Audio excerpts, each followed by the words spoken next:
This stuff will make you a goddamn sexual tyrannosaurus. Just like me.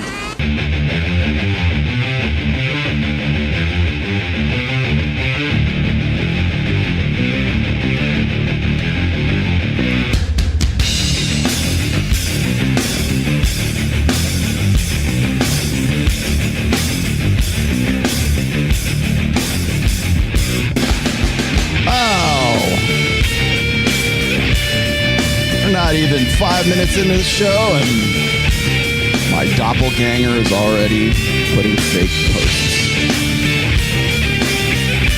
Today we're going to talk about respect. Do women really deserve your respect? What even is respect? I got run up the flagpole for this, so I felt it was time to do a dedicated episode. There we go. There we go. All right, you animals. All right.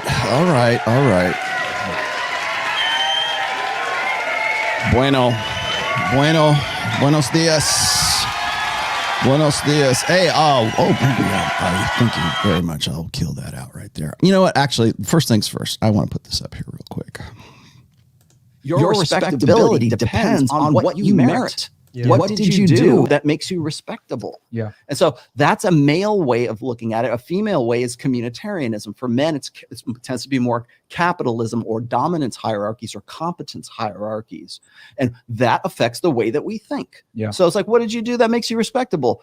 When you say that to a woman, you're saying that you're using man language with a woman. Yep. For women, it's like, well, you should just respect. You don't respect women. She does. And she literally doesn't understand why you don't. She doesn't understand why you don't respect women. It seems like you're being an asshole and you're making her feel bad because of the stats and the data and everything that you're throwing at her that she has no counter argument for, except for you don't respect women. Yeah. That's and all my girlfriends and all the sisterhood who's right behind me here, they think the same thing. And if you don't think the same thing, Mr. Man, you're not going to reproduce. Ah, there you go. Yeah, that was a short clip I did on Fresh and Fit, actually, way back in I think it was March when I did that. So yeah, today we're gonna dig right into things today. I was foolish enough to think that the original Abba and Preach video that I hit on almost 2 weeks ago now actually was ingenuous, and it was very disingenuous. And I was thinking at the time that I was watching this go down that perhaps that I was going to be able to in some way address all of this nonsense about respect this and paying for box and all that other stuff. Well, come to find out 2 weeks later that it's all basically a big hose job. And pretty much this entire thing that's been going on between these two channels right now has just been stupid pandering infighting. And so, however, if there's a silver lining to this, it's this, is that I was thinking about this and I go, you know what? I have not done an episode that is dedicated to the differences between respect amongst men and respect amongst women. Now, a lot of people think that respect is a mutually shared definition between men and women. So here we go. Today, I'm going to go and sort of break a few things for your probably misperceptions, probably a lot of ego investments that a lot of guys have, and particularly blue pill ego investments into the concept of respect. Respect gets thrown around like I think Ryan would call respect a container word. It gets thrown around whenever somebody wants to use shaming language. You don't respect women. You don't. I deserve respect, right? Why is it that there is this presumption that women deserve a? Thank you for that, said Taco. I love you too, man. Why is it that there is this presumption that women deserve a default respect? I'll tell you that today. We're going to break into that as well. But I think that the primary thing that needs to be sort of addressed right now is the fact that men and women do not have a mutually understood definition of what respect is. And we say, well, that's just language, right? That's just semantics. No, it's not semantics. Just as I've said in the past that men approach love in a different in a different concept, let's just say, than women do. Women approach love from an opportunistic perspective. Men approach love from an idealistic perspective. I've done at least one video on that. It was a while back, so maybe I might just do a little bit of remedial stuff there too when it comes to the differences in concepts of love. But there's also other concepts that are gendered. And that one of those, of course, is respect. And that's actually probably easier to understand. Now, if you're seeing fake Rollo in the chat right now, understand I'm not in the chat. And Sam Bada is in the chat, and he is going to drop the ban hammer on you. So go ahead and create all your alts right now, fake Rollo. I am happy to say that you are OCD enough to be wasting your time on all of this crap. So please do. Please keep wasting your time. There. So what is respect? Well, funny you should ask, because I've written two really, I would say, in-depth essays about the concept of respect and how it differs. When I was on Fresh and Fit and I was doing that clip that you guys just saw a second ago, I was drawing from two essays that I wrote back in, I think it was November or December of 2019. I'm looking at it right now. I'm going to read to you some of the stuff that I was talking about in this. This is not in any book. I haven't actually published this in any book maybe I've drawn a little bit from it for book 4, which is religion, but I've never published any of these two articles that I'm going to pull from today. Actually, I'll probably just read the first one. Excuse me. Hold on. Devil Mountain Coffee. There you go. There's your plug. So why do I say that there are differing gendered concepts for the understandings for, I want to say social dynamics, because respect is kind of it's more or less a social dynamic right now. Love, of course, we know what that is. That was one of the more radical propositions I came up with way back in the day when I was talking about how men and women do not share a mutual concept of love. Now, before I keep going into that, remember this. I did not say that men and women cannot love each other, okay? If you go and you look at Iron Rule of TOMASSI number 6, that's the love one. That's where this comes from. Men and women fundamentally do not share the same mutual concept of what love is, in the sense of like loving another person and not, okay? Remember also, love is an emotion, and it's an emotional state. It's an emotive state. It is not magic. It is not, it's not, no, it's none of that, okay? But when it comes to the concepts of love, men approach love from an idealistic concept, usually founded in their sexual strategy, which is based on the burden of performance. For women, their concept of love is rooted in the basis of that is in hypergamy, which means that women are opportunists when it comes to who they are going to allow themselves to invest themselves in emotionally. That's the number one thing you have to take away from that. So there are different approaches. So when I wrote, the Iron Rule of TOMASSI number 6, which is women fundamentally lack the capacity to love a man. And then there's this part too. Okay. There's this part that goes along with that don't stop reading there, to fundamentally not be able to love a man in the way that men believe that women should be able to love him. That's the whole quote. So please finish the quote if you're going to quote me on that one. I'm sick and goddamn tired of listening to guys go, oh, Rollo said that women can't love men. Oh, screw it. I'm out. I'm going to be back black pill and just go and be MGTOW. That's not what I said. And if you read that, you will understand exactly what I said. Now, the other part of that is women tend to be the realists. They tend to be the opportunists. And they approach who they are going to allow themselves to invest themselves emotionally in love, in this case, according to what their particular needs are at that time. I've said this before, women fall in love with what you are, not who you are. Later on, they may fall in love with who you are, but to get to that state, you've got to be someone, you've got to be a guy who checks off at least the top 3 or 4 of those priority lists for what that woman is looking for at that particular time in her life. Then, yes, she'll allow herself to invest herself emotionally in you. Whether she realizes she's doing that or she doesn't is irrelevant. You are still having to, in some way, check off some of those check boxes. And women have a far longer list. They have a laundry list of prerequisites for guys for whom they will allow themselves to make an emotional investment. And that's why I say it is based on opportunism.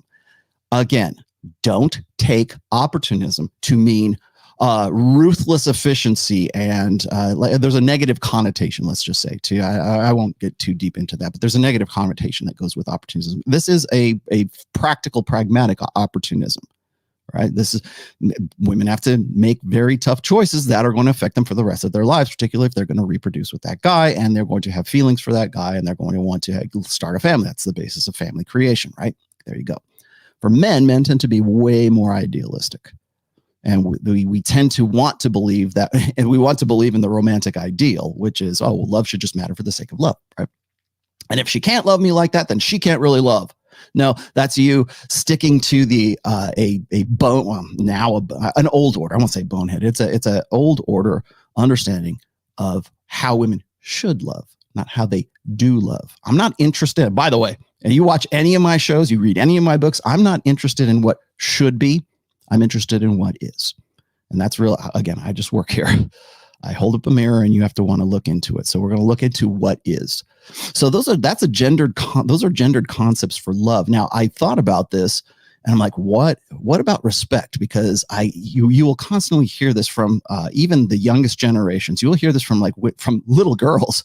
You'll hear this from 12-year-old, 13-year-old, 14-year-old girls, and little girls they already understand the utility of the disparity between what respect should mean to female human beings and what respect should mean to male human beings. I'm gonna break this down also in the same way that I broke down the differences in the concepts of love. And yes, in case you have questions, and I'm sure you will, there are other concepts that are gendered.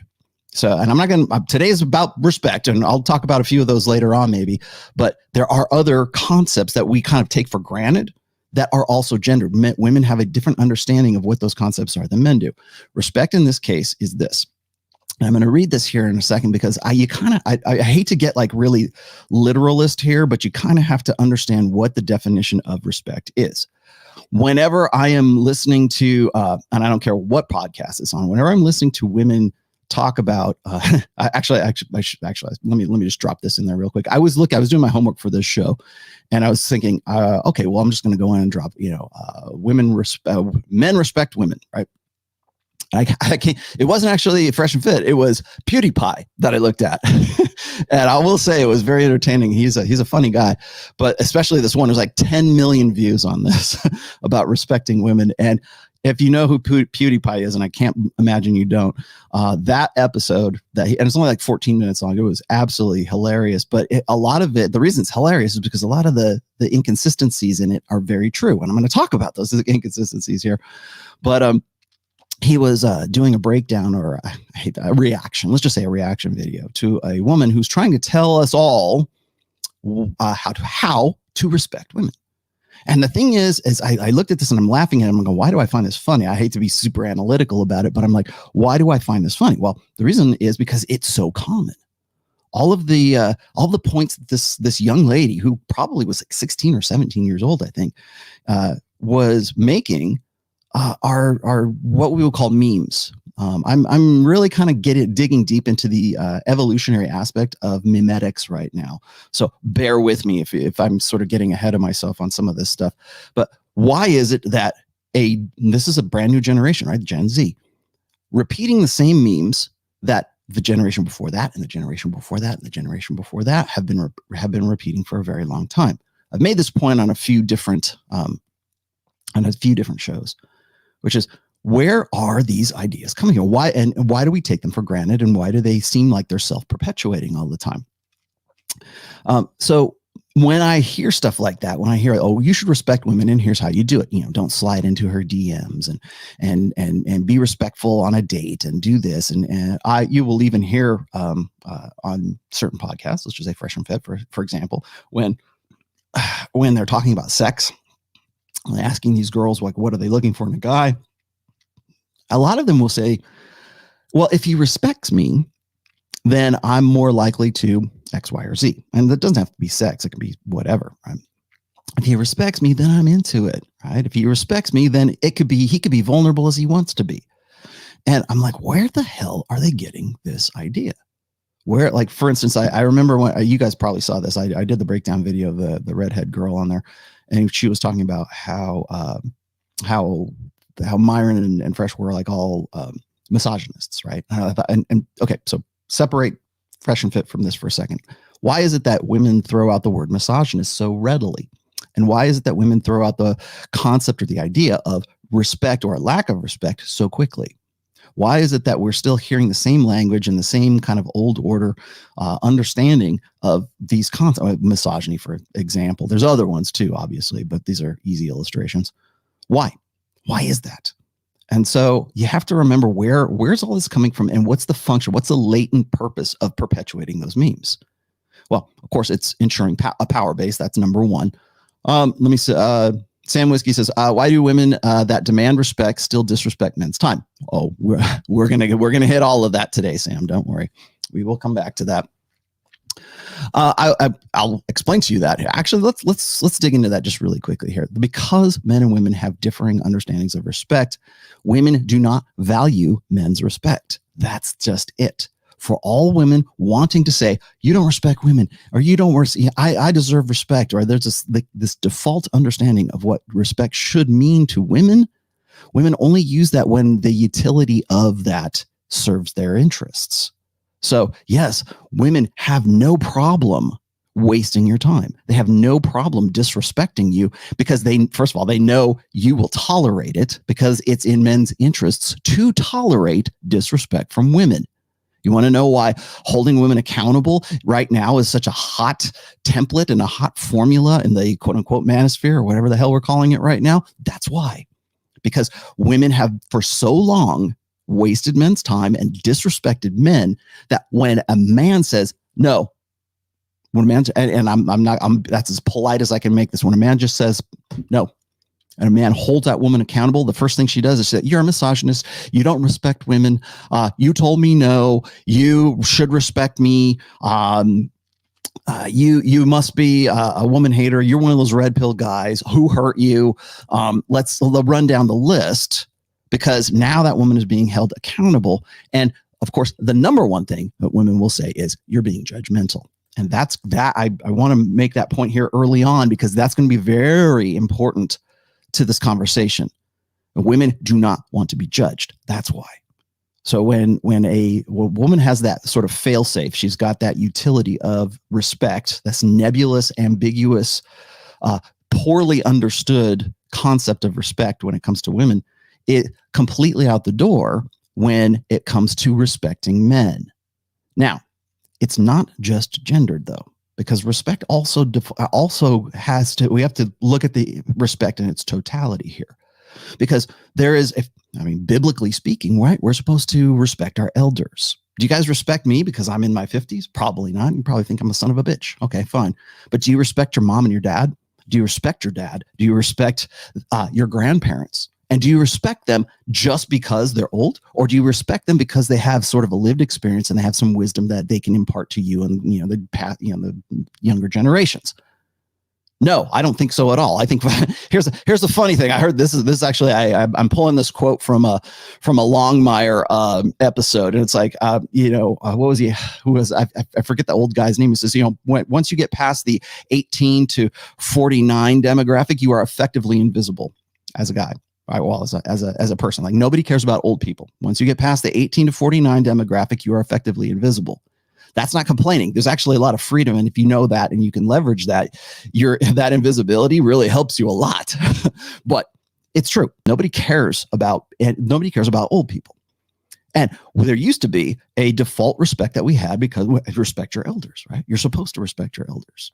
Well, today, nobody gives a rat's ass about old people. They don't care about elders, unless that person, again, has something that they did. And it's particularly for guys, they had to do something that merited respect in the first place. Just because you're an old fart doesn't mean that you should be respectable. Sorry, Aaron.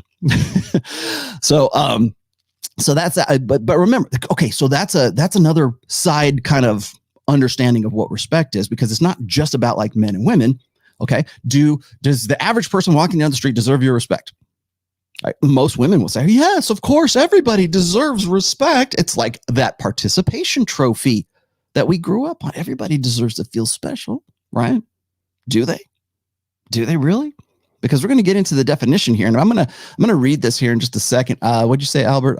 Is respect me code for let me do whatever I want? No, but it is in a way, but it's also let me get away with what I've gotten away with in the past.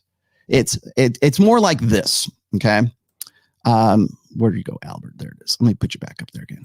It's more like this, Albert. Thank you for your $2, my friend. Here's your very long, involved answer for $2. It's not so much let me do whatever I want. It's don't judge me. Because if you're judging me, that means you're disrespecting me. Women will automatically default back to respect. And that's a common shaming tactic, I should say, as well. And this is something that I really think that, black pill guys, MGTOW guys get right? It's shaming language, shaming. Yeah. Well, that shaming language is rooted in this gendered understanding, gendered concepts of what respect is. And so it becomes this, well, I don't want other people to think I'm an asshole. I don't want other people to think that I'm not respecting women, because if you're a guy and you don't respect women, then suddenly you're ineligible for reproduction. That is like the anti-pre-selection. If you don't respect women, right? And the guy can say, you know what? Show me a woman who is respectable, and I'll be the first man in line to respect her, right? Because that's the conflict. How many times have you heard women say that? How you don't respect women, and guys like, well, I respect women who've earned my respect, right? That's the conflict between the two. For men, respect is earned. Respect is about merit. Respect is about a hierarchy. It's about the dominance hierarchy that is endemic. It's innate to men's nature. We compete with one another. We are naturally, innately competitive.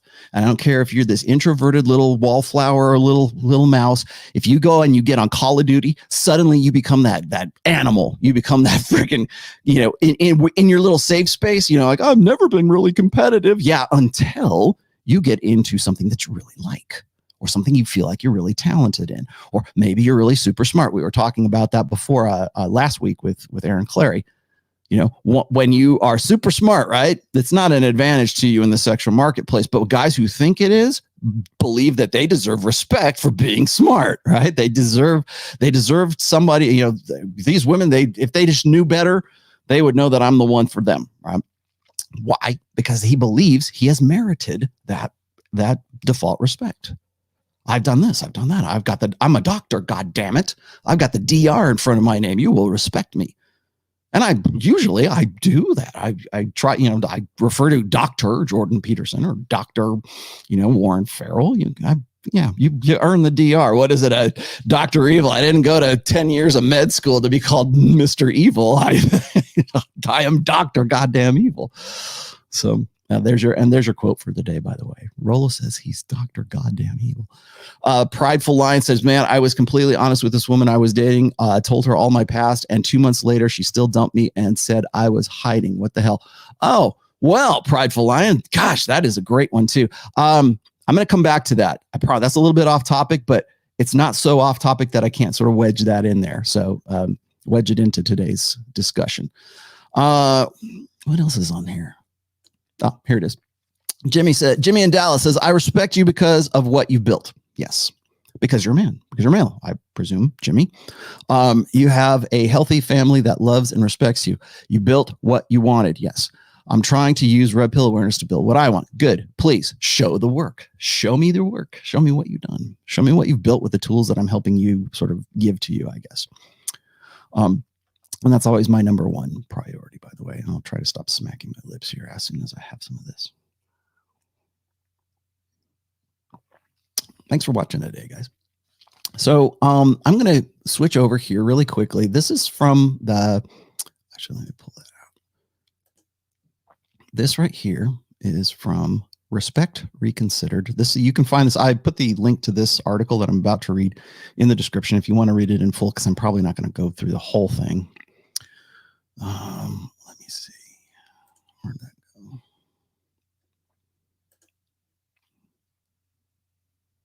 Here we go. Much better. Oh, my bad here. Hang on a second. There we go. All right. So this is from, gosh, when I wrote this December 3rd, 2019. I'm just now looking at the dates. All right. Let's see. Respect Reconsidered, part 1.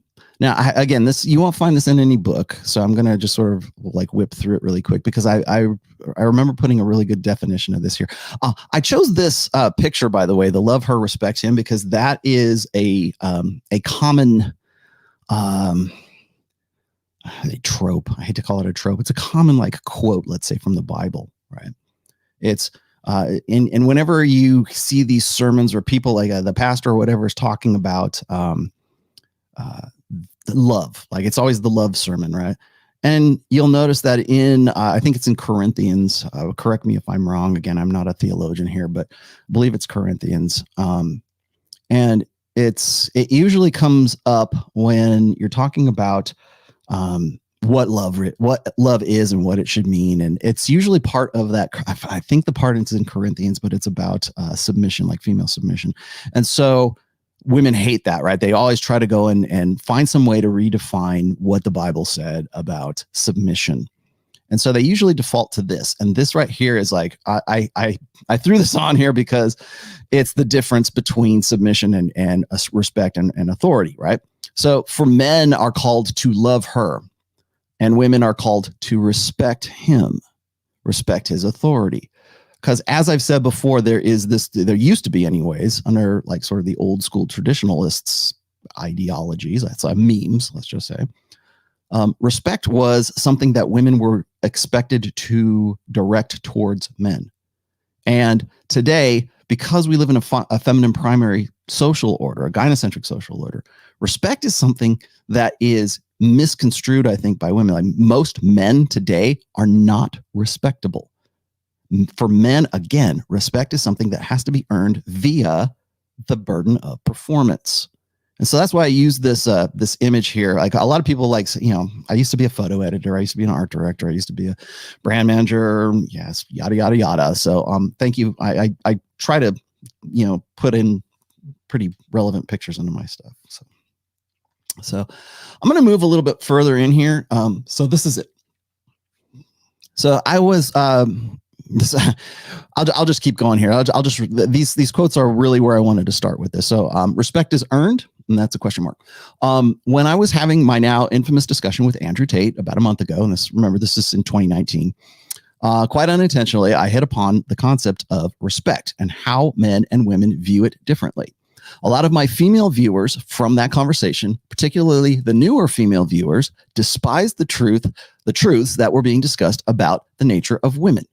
And usually when you are revealing unflattering aspects of women's nature, you will get a lot of, especially when they're like parts that women can't really, parts of women's nature that they can't really have, they don't have a counter argument to. They don't have any way to sort of refute this kind of stuff.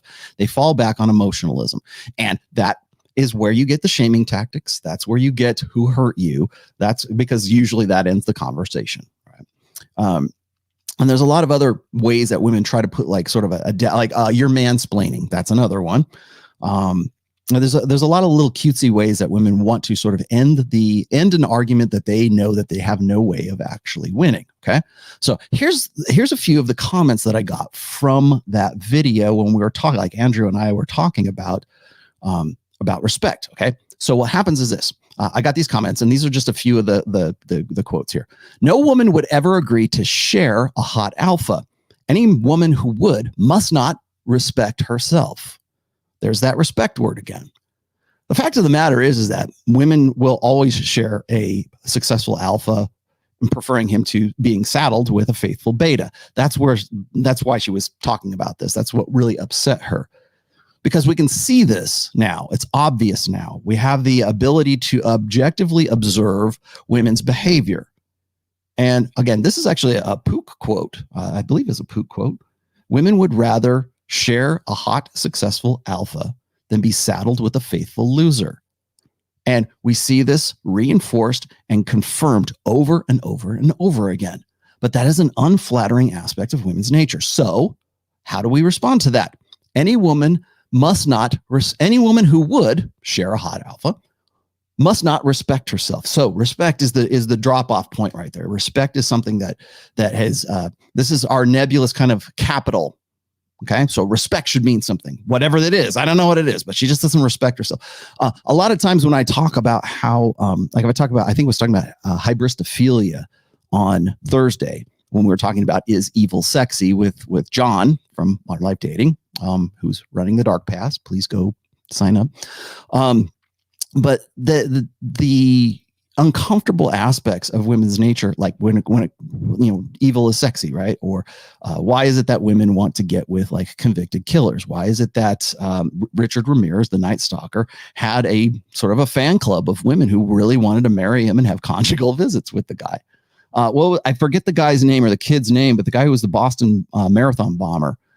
Have they executed that guy yet? I'm not really sure, but I do know this, that he had, like Richard Ramirez, a teenage fan club who he's cute. Even the guy who was the Holmes, the guy who shot up the Aspen, Colorado theater, that guy and he looks like he just like is, Quasimodo, and he had love letters sent to him in prison. Now, of course, what happens? Well, that's an unflattering aspect. Hybristophilia is a female, uniquely, almost, as far as I know, a uniquely female dynamic. Well, that's pretty unflattering. I mean, there's a lot of unflattering things that you can say about guys. I mean, and we do all the time, right? But when you start talking about women, you put them in an unflattering light, then it becomes about shame. Then it becomes about respect. Then it becomes about, well, no woman would, the women who wanted to bang Richard Ramirez in jail, they have no respect for themselves and they must be damaged. There must be something wrong with them. Yes. Okay. You could even make that case, like hybristophilia might actually be a psychological disorder, right? A personality disorder. It might be, but only almost uniquely women are the ones that suffer from it. So it's still somewhere along the lines, it's part of women's innate nature to want to get with the guy who has a capacity for violence. We talked about that Thursday. I'll let you guys go check that out. But the defense against that is no woman who respects herself would send Richard Ramirez a love letter in jail. Okay. No woman would ever agree to share a hot alpha. And if she didn't, then she must be damaged or she must not respect herself. There must be something wrong with her. That's a very important. Put a footnote in that class. It says today is like a lesson here. Okay. So second of all, no woman wants to have sex with a guy she doesn't respect. Now this is very important because now we're switching respect back onto guys. No woman wants to have sex with a guy that she doesn't respect. If she's not fucking with you or fucking you with any real desire, it's because she doesn't respect the guy that she's with. Well, this is along the same lines as the Abba and Preach thing that was going on here, but we'll come back to that. I'm going to rewind and we'll circle back to that here in just a second. But you have to understand the dynamic first, or why is it that women are saying this? Because a lot of guys who align with women or want to identify with women, or in most cases are simping for women. Sorry, but that's the vernacular you guys are using. No woman wants to have sex with a guy that she doesn't respect. And remember, this is women telling me this. If she's not fucking you with any real desire, it's because she doesn't respect the guy she's with. Well, should that matter? And that was the initial question I posed when it came to the topic of should respect be some kind of capital for men when it comes from women? Because here we have this quote, and these are direct comments. Again, this is the link to this article is already in the description, so you can go look at this. And the link to the Andrew Tate thing is right here as well. So everything's cited. And then finally, she says, you can't expect a woman to submit to a man she doesn't respect. So should respect be something that is valuable to men, or should it not be something that is valuable to men? Should it be a form of, let's just say, psychological or social capital for women to say, well, that man is more respectable than that man, so I'm going to sleep with that man and I'm not going to sleep with that man? First of all, that's nonsense, because women will always sleep with guys that they don't respect, particularly if it's transactional sex. And we can get down to, transactional versus validational sex. But the fact remains is that if maybe you could say, well, that's just a cop out, or that's just a cope, or that's just, again, it's just something that women are throwing out there ambiguously to say, well, a woman can't, or you can't expect a woman to submit to a man she doesn't respect. Is that true? Or is that just words being blathering out of women's mouths? Because we can see in no uncertain terms that that's not always true. And quite often it's not always true. So how do we sort of square the circle, right? Or circle the square. I don't know how you call it. So these were a few of the comments and responses I got that got me thinking. Respect is an idea that men and women hold different concepts of as a result of our innate sexual differences. The criteria that would prompt respect in a woman is not the same that prompts it in a man. And that is the operative amongst this entire damn thing. So keep that in mind. A lot gets made about mutual respect being a keystone of a good relationship. It's one of those sayings like open communication is the basis of a healthy relationship, or relationships take a lot of work. Respect is another truism that sounds like it's right, because it's so ambiguous and it's generally only legitimized according to one sex. It's easy mostly for women to use a lack of respect as leverage or an alibi to excuse behavior or misunderstandings between men and women. That answers your question. Who was that? Albert. That should answer your question right there, Albert. So is it code for let me do whatever I want to do? Yeah. It's a code for don't be judgmental, because if you are judgmental, you'll lose my respect. You'll lose the sisterhood's respect, who all agree with me, and therefore you won't get laid. You're an incel. All right, and there's another shaming tactic. You're an incel. Why? Because you brought up an unflattering truth about women's nature. Clearly, you don't respect women. And if you don't respect women, or you don't understand that you need to respect women, that you're not going to get laid. It's right here, black and white. You can't expect a woman to submit to a man she doesn't respect. No woman wants to have sex with a guy she doesn't respect. If she's not fucking you with any real desire, it's because she doesn't respect the guy that she's with. Honestly, so in real world, so that's womanese, right? That's girl world language. But in the real world, women have sex with guys they don't respect all the time because he was hot. I was drunk, he was cute, and one thing led to another. Hot guy on the phone, cannon party, blah, blah, blah. There it is. So let me continue here because these are really good here. The concept of respect today is cheap. That, I think, is the operative in all of this whole discussion. We use it far too readily to explain why we or someone we identify with did what they did.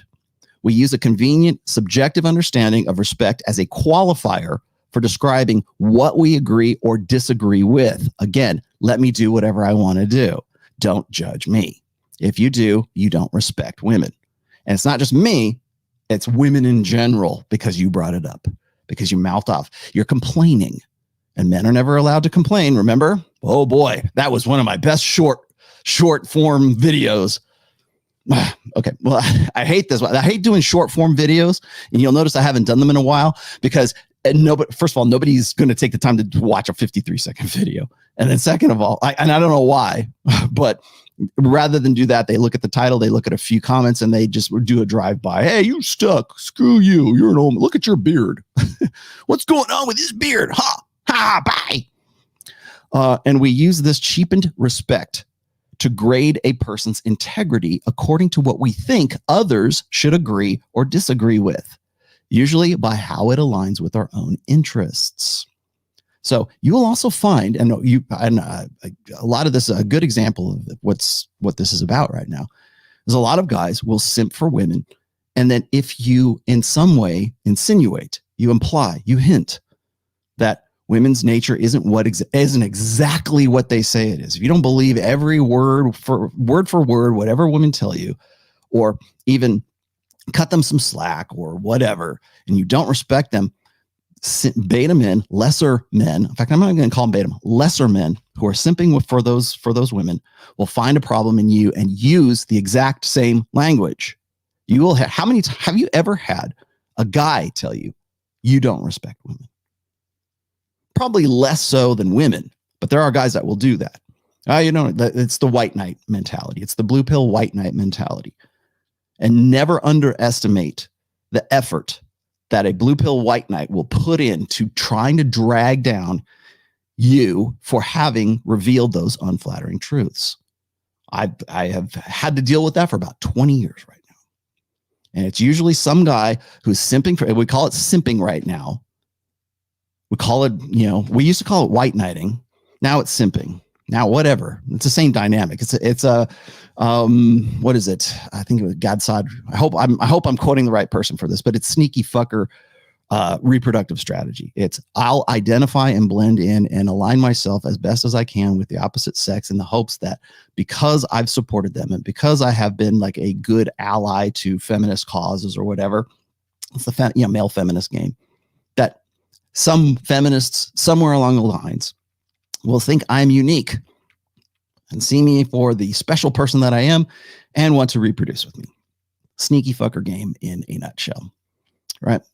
So it's and Baker, yeah, I remember that. I do remember Jordan Peterson. He's not the one that coined it though. That's just the thing. I think he was actually quoting Gadsod, or he might have been quoting Jeffrey Miller. I'm not really sure, but that's a common like concept in evolutionary psychology and evolutionary biology. Excuse me.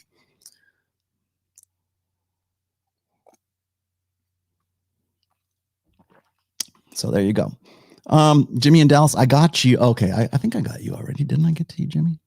Oh, Jacob. Sorry. Jacob says, can I get back to Jacob? Hang on. No, I can't. Sorry, Jacob. You got past me. Let me give you the shout out. Shout out to you, Rollo. Found you through Fresh and Fit and asked my girlfriend what she was doing to be lovable, and she got upset and said she should be loved because she is a human being. Okay, well, I'm sure she's the first woman to have ever. Oh, there it is. Sorry, my bad. You're right here. And said she should be loved because she's a human being. Any comments? Yeah, I will. That is the lie. That is the fallacy of individuation. That we're all these special, individual, unique creations. And I'm sure you are. I hope you feel that way. I hope you feel special. I hope at the end of this show that you feel real special. But the lie of individuation or the fallacy of individuation is that that because everything is a unique circumstance. People who rely on anecdotal evidence, people who rely and this is primarily women too, by the way. Sorry, you're not getting off the hook on this one, ladies. Women have a very bad habit of trying to universalize their own personal experience as the collective whole, or the way to, it's called whataboutism. And that's actually a thing, right? That's a psychological thing. It's whataboutism, all one word, whataboutism. And it's this kind of mistaken belief that your personal experience or your lived experience, whatever it is, even if it's an outlier from the general whole, that should in some way make it the cosmic universal whole because you experience it differently. No, that's not. You might be, maybe you're an outlier. I don't know the circumstances, but the fact of the matter is we're looking for, as far as I'm concerned, the red pill praxeology functions well within generalities. And that's what we look for with scientific method. We look for the general whole. We're not looking at the outliers. We're looking at what is going to create a predictive framework. Now, that's easy when we talk about scientific method, but when you're talking about persons and individuals, that's when people get really upset because everybody wants to be a snowflake. That's why we call them snowflakes. Everybody's a unique, special creation of God, right? Okay, well, we can go with that. But that doesn't help us when we're trying to create predictive frameworks. It doesn't help us when we're trying to understand general dynamics. So, yeah, I mean, make her feel special, but remember that there's always going to be underlying generalities that women and men and dogs and whatever else are going to adhere to. Dogs bark. Oh my God. Dogs pee on the furniture. Well, not mine, but they pee on the furniture. Oh my God. Well, I knew a dog that didn't do that. So I guess they all don't. That is I'm trying to give it to you humorously, but that is the fallacy of individuation. And unfortunately, a lot of people rely on old order beliefs and old order memes that are failed dead memes that are really kind of deleterious, right? They're really damaging to a lot of people, or they don't know where those memes came from, and they'll build a life based on I heard somebody say one time that sneaky fucker game, right? Or I heard somebody say something one time and I took it to heart, and I don't even know why I did. And now I built my life on this one motto, on this one inspirational meme that I picked up somewhere, my inspirational poster, always do your best. Well, that's a good practice, but you pick that up from, Zig Ziglar. I don't know. What did you say here, J-Man? I had once kicked open a door. One of my exes locked me out of my home. I got in her face and she looked aroused. I was repulsed by that. Yeah, you were, but you probably were triggering something that she'd never experienced from you before. That's why she was aroused. Suddenly you are somebody that she can have respect for. A lot of time, who was it? It was John. And John, if you're in the chat, I watched that video of that guy, and I think they were in the stands. Maybe it was at a football game or whatever it was. And that one girl, that one wife, was getting in the face of that one black dude, and they were having this back and forth. And then her husband gets up, and the wife and the guy who was confronting the guy, smacks the girl, and then that was it. And the husband gets in there and he starts fighting and stuff. And it's like it's what is called, what game theorists, what PUAs used to call it, let's you and him fight, which is women will use men as agents or proxies for their own violence. Although now women think that because men ought to respect women, they won't actually hit them. Remember they'd say, like, if you see a fight between a guy and a woman today, like, so you will see, invariably you will see in the comments below, or they're tweeting about it or whatever, you'll see some guy go, yeah, equal rights and equal lefts. Okay, well, first of all, that I don't agree with that. Let me just say that right now. I don't agree with that, because women are vulnerable. Women are the weaker sex. Women are the vulnerable sex. But women don't know that they're the vulnerable sex, because we've conditioned generations of women with respect and just this default support, and really what it amounts to is a socialized way of thinking of women on the pedestal. They always talk to you about, you need to knock women off the pedestal or knock her off the pedestal, right? Maybe you just did that, J-Man. You knock her off the pedestal. What men need to do collectively is knock womankind off of the pedestal, is what they need to do. But in doing so, you still need to remember that biologically speaking, evolutionarily speaking, innately speaking, that women are the vulnerable sex. So yeah, should women be defended? Yeah, you're going to defend women no matter what, because you have an innate protector instinct. You have an innate, as a man, as a human male on planet Earth, you were imbued by the Lord Almighty, or evolution, whatever you want to call it, with an instinct to protect women. And guys will die as a result of that. I've seen, there was about, I think it was 2019, actually, 2018. I watched this video one time. It was like a closed circuit TV video of this guy in a club. And I think they were in like the front or the lobby area of this club. And this one guy and his woman were like fighting. And I mean, like, really just about to come to physical blows. And it's kind of like dodgy video. You can just sort of, it's the IRS infrared video. It's top down look on this. And the one guy who's sitting over there watching this sort of unfold, he's like, I got to do something. So he gets up and he's going to protect the woman, right? Now, the man and the woman who are fighting are clearly, they've been together. They were there. You can see them come in, you can see them go out. But they're fighting, and it looks like they're going to come to blows. Well, this guy, the white knight, steps up and says, hey, don't treat her like that. Leave her alone, right? In club language, whatever. And the guy looks like he's about to fight the other guy. And the first guy who was fighting with his girlfriend pulls out a gun and blows the guy away. The guy died. The hero, right? The white knight. Boom. Without ever even thinking about it. Like, this guy might be armed. Like, it's just like, oh, I got to go do the right thing. Stand up and whatever. And in the end, the woman leaves with the guy, and they go off, and they leave together.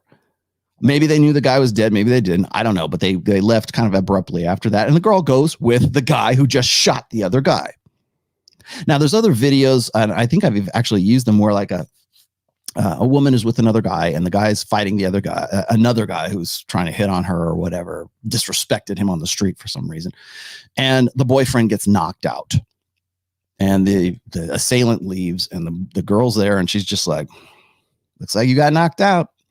She doesn't call the police, doesn't call the ambulance, nothing. She just walks off. And you can go, well, that woman's damaged. There's something wrong with her. Yeah, maybe you can make that argument. But the fact is that it's not, I don't even want to pick on women in this whole scenario. The thing is that guys have a protector dynamic to the point where sometimes it's just instinctual and we're just going to step up to the plate and be the man, right? We're going to go out there and defend my lady's honor, even if we don't even know what that lady is, and and in this case, maybe even die for that. But you don't know that you're going to die for that. I don't think a lot of people presume that they're way more safe than they actually are, including women for that matter. But when women put another guy up to violence with another guy, that's what's called the let's you and him fight dynamic. I got a essay on that too. If you want me to link that, I'd be happy to. But it comes down to sort of like what is the instinctual and what is respect. And the instinct to protect doesn't necessarily mean that guy respects whatever's going, respects that woman, right? Oh, you respected me, you'd fight for me. Well, let's say it goes back to that thing I was talking about with Justin Waller or Jay Waller a little while ago. You know, chivalry. I was trying to make my case there and say, you know what? Chivalry is not what you think it is. Chivalry had nothing to do with defending milady's honor back in the day, but that's what we think, right? Oh, well, if you were chivalrous, you'd go and throw punches at that guy. And women will try to find ways to test you on that. Literally, like picking fights for you to go fight the other guy. Here's a fight I just picked. Go beat his ass. I tell him I'm right. Is that a woman you should respect? Is there respect? Is there respect between the two guys who are fighting as a result of that? So yeah, and J-Man, you probably were very repulsed by that because it's duplicitous. So your rational mind says, like you sound like I hope you're a very smart guy. You probably are, but your rational mind says, her actions or her arousal conflicts with what she talks about. Her arousal conflicts with what women have told me in the past, that they want this sweet, nice, protective guy who's generous and agreeable and nice and is good with kids and likes puppy dogs and all this other stuff. And then as soon as you get even like flat, I've called this flashes of alpha, but the minute you flash a little bit of alphaness, and she gets all worked up and into a lather as a result of that, your rational mind goes, you think that you want to talk about a red pill moment for blue pill guys? That's it right there. Like when you realize that what women are telling you constantly, what you believe, what you built belief sets and your own memes, right? The things that you've ego invested yourself in. And then suddenly you see it right there, black and white. Yeah, you're going to be repulsed because it goes against everything you probably learned from the time you were a little kid, from your female teachers, obviously. So yeah, I remember, oh God, I remember when I was an art director for one of the casinos down here. This was back in like the early 2000s, I think it would have been like 2001, I think. And today in 2021, when we talk about like MMA fighting, I love you, John Fitch. When we talk about MMA fighting right now, I think we kind of take for granted that everybody loves it. Everybody knows, Conor McGregor, right? Everybody knows, they have their favorite UFC guy or they have whatever it is. But that wasn't always the case. In fact, the only place you were able to do like King of the Cage, and I don't know if that's even still a thing anymore, but that was the earliest form of MMA fighting. You get in the octagon and it's like, no holds barred. I mean, you can't like kick somebody in the nuts, but like, it was just like this. It was a blood sport. And people hated it back then. Women were like, oh my gosh, I can't believe these brutes are just tearing each other limb from limb. That was what they said. And then I remember promoting those gigs, the King of the Cage gigs back in like 2001, 2002. And man, those women, when they were walking away from that fight, when their boyfriends or husbands or whatever dragged them out there to watch whoever was doing it. You could only see it in Nevada, by the way, because it was only legal in Nevada back then. And now, so the women are going out and they just want to bang their husbands, or they want to bang those guys, the fighters. They want to get with those guys. And and you ask women like, why are you like that? Why? They don't know. They won't be able to tell you. It's because it's this visceral, innate animal lizard brain thing. Oh, I can't believe it. And so when guys get repulsed by a woman getting turned on by something she has just sworn that she hates, guys are like, what the hell? And it's not necessarily a revulsion so much as it is the conflict between what you've been told and the obvious, like, who are you going to believe? What you've been told or your lying eyes? That's pretty much the whole thing. So yeah, you're going to feel repulsed. I get it. I completely understand. Okay, I got to you. And do I have anything else? King of the Cage, man. I remember that. Oh, we hate violence. No, you don't. You love violence. You just don't want to talk about it. You don't tell what the capacity for violence is sexy. I should put that. Man, John, we should have talked about that on the Why is Evil Sexy? That's definitely it.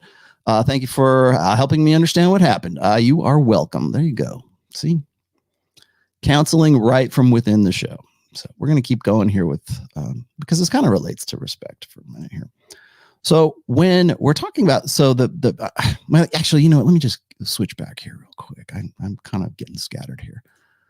Male respect is not the same as female respect. So here's where I got into the differences between men and women's respect. Okay.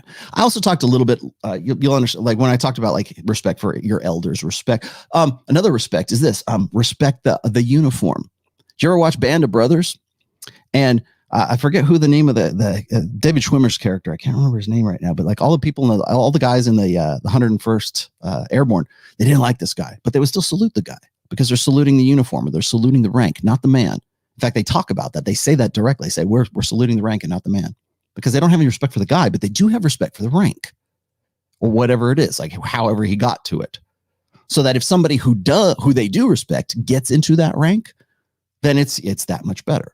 But it's respecting position now. It's not so much the man itself or who you are, what you've done. It's the actual position of what it is. So that's another form of respect right there.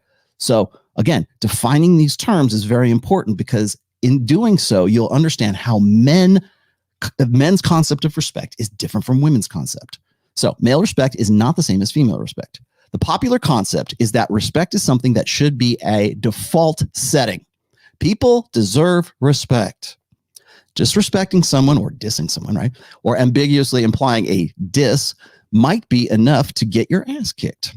Often it is. Today's globalized concept of respect is the subjective female concept. Respect is always on. Think about that for a minute. I'll explain that in a little more detail here in a second. This is a respect based on grace. It just is. Remember, men must become, women just are. And if women deserve respect, that respect is part of just are. For men, men must become. So therefore, the respect that men have is respectability that comes from having become. That's, in a nutshell, that's what I'm talking about. And it should be freely given to discourage the idea that anyone is greater or lesser than another. We all deserve respect is very much a collectivist form of respect. So you get one and you get one and you get one and you get one. It's all part of that communitarian, egalitarian ideal that women base, or would like to base, when they come into power anyways, would like to base their social organizations on. So it's no longer about a meritocracy. It's about you get one and you get one and you get here, respect tokens. You get one and you get one and you get one and you get one.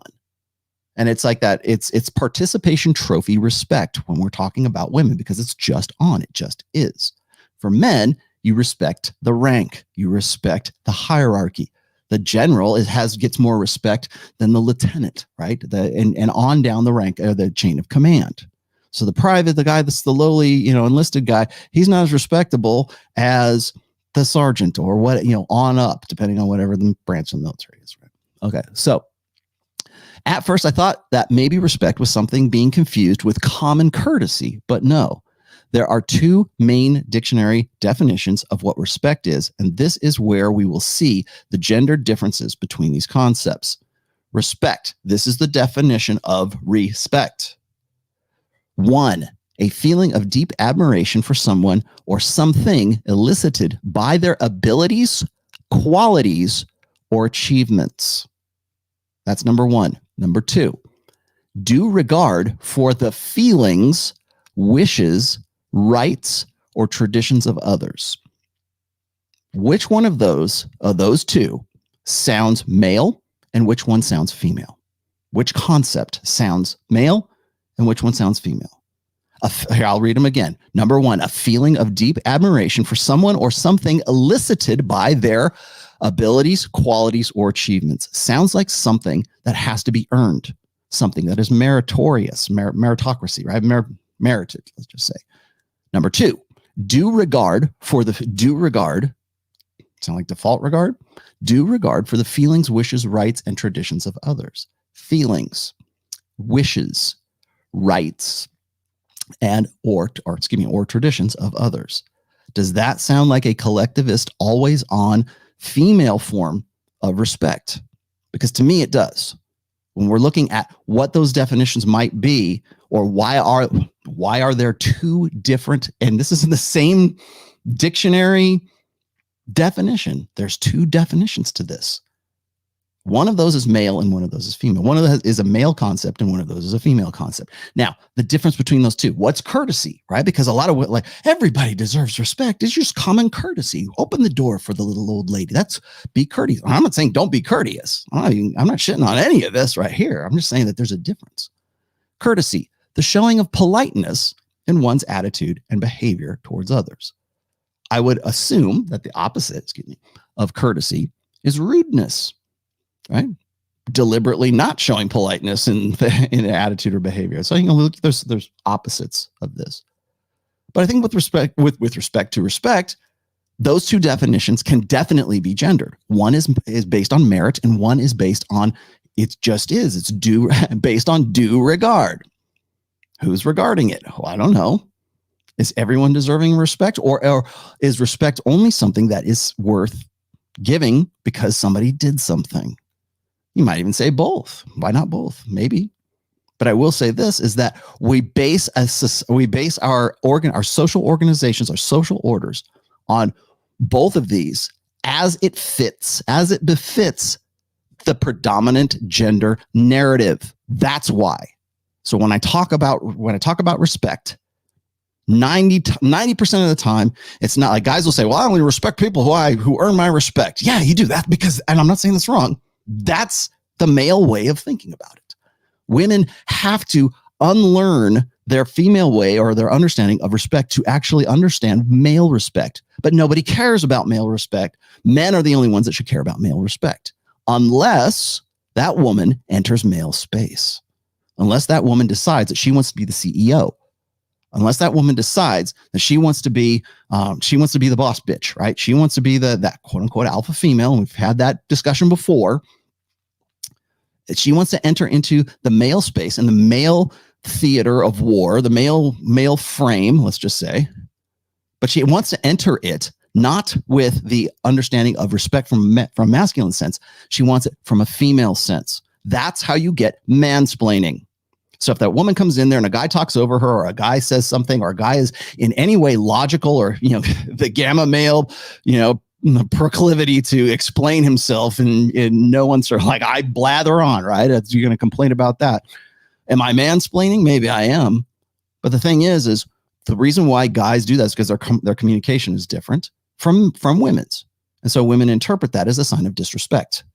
They're not trying to disrespect you. You are just entered into a male space that has a male, or usually used to have a male form of respect as the default setting for that space. That's why there's a difference. You want to know why there's a clash, or why it seems like women want old order chivalry while insisting on new order rights and privileges, and men should be responsible in the old order, but they don't get any authority in the new order. This is it right here. This is the fundamental basis of all that. Courtesy and the feminine form of respect, number 2 in the definitions, are very similar. Notice the similarities between those two. I'll read those again. Due regard for feelings, wishes, rights, or traditions. That's respect in the female form. Courtesy, the showing of politeness in one's attitude and behavior towards others. So the female way of thinking about respect is often conflated with courtesy. So today's global respect is rooted in the feminine form. I'll explain this below, but a default respect based on race, gender, sexual orientation, culture, religion, and other aspects of human diversity is the feminine concept, unearned and by default always on. You should always be respectful of people's culture. Always be respectful of who they are. Always be respectful. Always be respectful. That is the egalitarian, communitarian way of understanding respect. The masculine way of understanding respect is by merit. What did you build? Respect the rank, not the man. Respect for your elders. I guess you could sort of pair that off, but certainly what have you become? I mean, guys are in here talking. I've already had a few comments or a few super chats. Thank you very much. Well, guys telling me how what they've done with that, right? And bravo, right? We applaud that. We want to reward what it is that guy has done. Now, I can't give you any money for that. I can't give you anything substantial, but you have earned my respect for building something that out of nothing, for achieving something that you didn't have before. What makes a man respectable? Because that is sort of the measure of the guy. And guys then, especially blue pill guys who are simping for women who are still addicted to who are embedded in the idea of a female default, always on, due regard for feelings respect. Those guys will fluidly go back and forth between defending milady's honor because you're not respecting her. You're not giving her that default respect that because she has a vagina. It just is. Remember, women just are, men must become. She just is, and women are respected because they are. And you're not doing that. So therefore I can use that as if I'm a beta male simp and I'm trying to earn milady's honor or her attraction or whatever else it is. I can, if I'm that beta simp, why wouldn't you? It seems very practical to fluidly move from that one definition, that female definition of respect, to shame other guys, to put them on blast, to amog them, and then fluidly lean over into the male form of respect and say, well, what have you done that merits my consideration of you for what makes you respectable?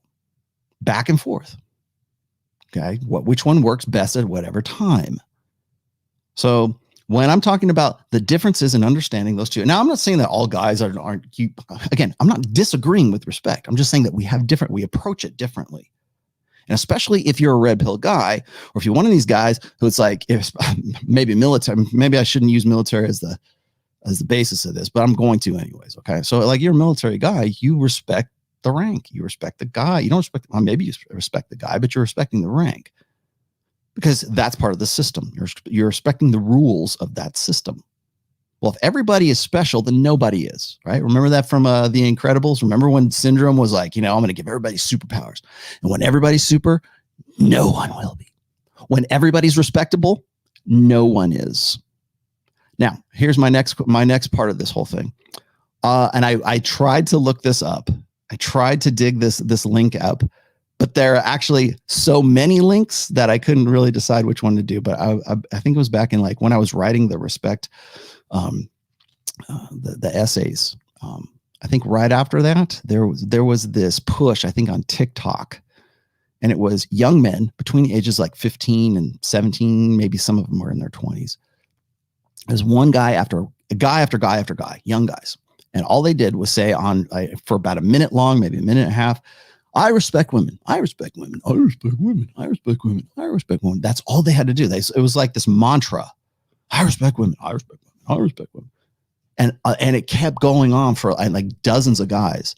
And that's all they said. And of course, some of them try to be more unique than the other. But the idea that they would be appreciated and affirmed by the fact that they're making this public declaration that they respected women would in some way make some kind of social good, some kind of social difference, right? In fact, a lot of the videos I was trying to find that video, I couldn't find it, but there's actually a lot of other ones as well. And so I'm looking at these videos, and not just the PewDiePie one, but I'm looking at these videos, and a lot of them are TEDx talks or something like that. And it's how can we teach a generation of young men, of boys, to respect women? It's this endemic problem. Oh my God, we could solve all the world's problems if men would just respect women. We have to, what was it? It's the Good Humans argument that I've had before. I remember back in, I think it was 2017, 2018, and the women were going on the peace marches or whatever with the big pink pussy hats. And they had these placards with these feminist mothers had these placards with that they gave to their little boys to carry around saying, boys will be boys. And that last boys, that little word boys was crossed out. And then underneath was written like in really shitty handwriting, boys will be good humans, as if they're not good humans already. And again, it's this pretentious ideal or idea that we can just basically condition the male nature out of guys, out of boys. And the only reason they're concerned with that is because of fallacies of like sexual assault and Me Too. Of course, this came out during the Me Too, moral crisis. And so boys will be boys is now boys will be good humans. And I think I did a full episode on this when it came out, actually. But so I'm looking at that. I'm like, well, if we can just because everything is social, social constructionism. So if we can just construct the right social, and in this case, it's teaching boys to respect women, then the world will be a better place. We'll feel better anyways. But the problem with that is that it goes against the innate way of men understanding what respect is. We respect what that person has done. It's a merit-based respect. For women, it's just an always on. I'm a woman. I have a vagina. And therefore, if men don't respect me, it's because somewhere along the line, somebody taught these boys that they shouldn't respect women. Now, the fact is that it's this nebulous shaming tactic is what it really is. And the thing that concerns me the most is that you're teaching a generation of young kids, of young boys, that there's something intrinsically wrong with them. You will be a good human if you respect women. Well, how do I respect women, mommy? Well, do they have a definition? I don't know. Maybe they don't. Maybe they do. The fact remains is that there is a gender definition between respect between men and women. So how does that, where do we go from here? How does that affect anything? Well, you need to be aware of this stuff. You need to understand when a guy is referring to respect in a feminine tense or a masculine tense, because what you will see, and I tried to make this as apparent as possible when I was criticizing Abba and Preach, because they flipped back and forth between should respect for women make any difference? Should it be any kind of social capital? Should it be any kind of personal capital? Or does it matter? Women's respect for men doesn't matter. Does it? Because on one sentence, in one breath, it's like, well, that should be how we measure your accomplishments, right? Do all these women respect you after you've had sex with them? Oh, Fresh was an idiot. And he said, yes. Okay. Don't say that. They don't. Clearly they don't. But should it matter? And if it doesn't matter, then why are we bringing it up in the fucking first place?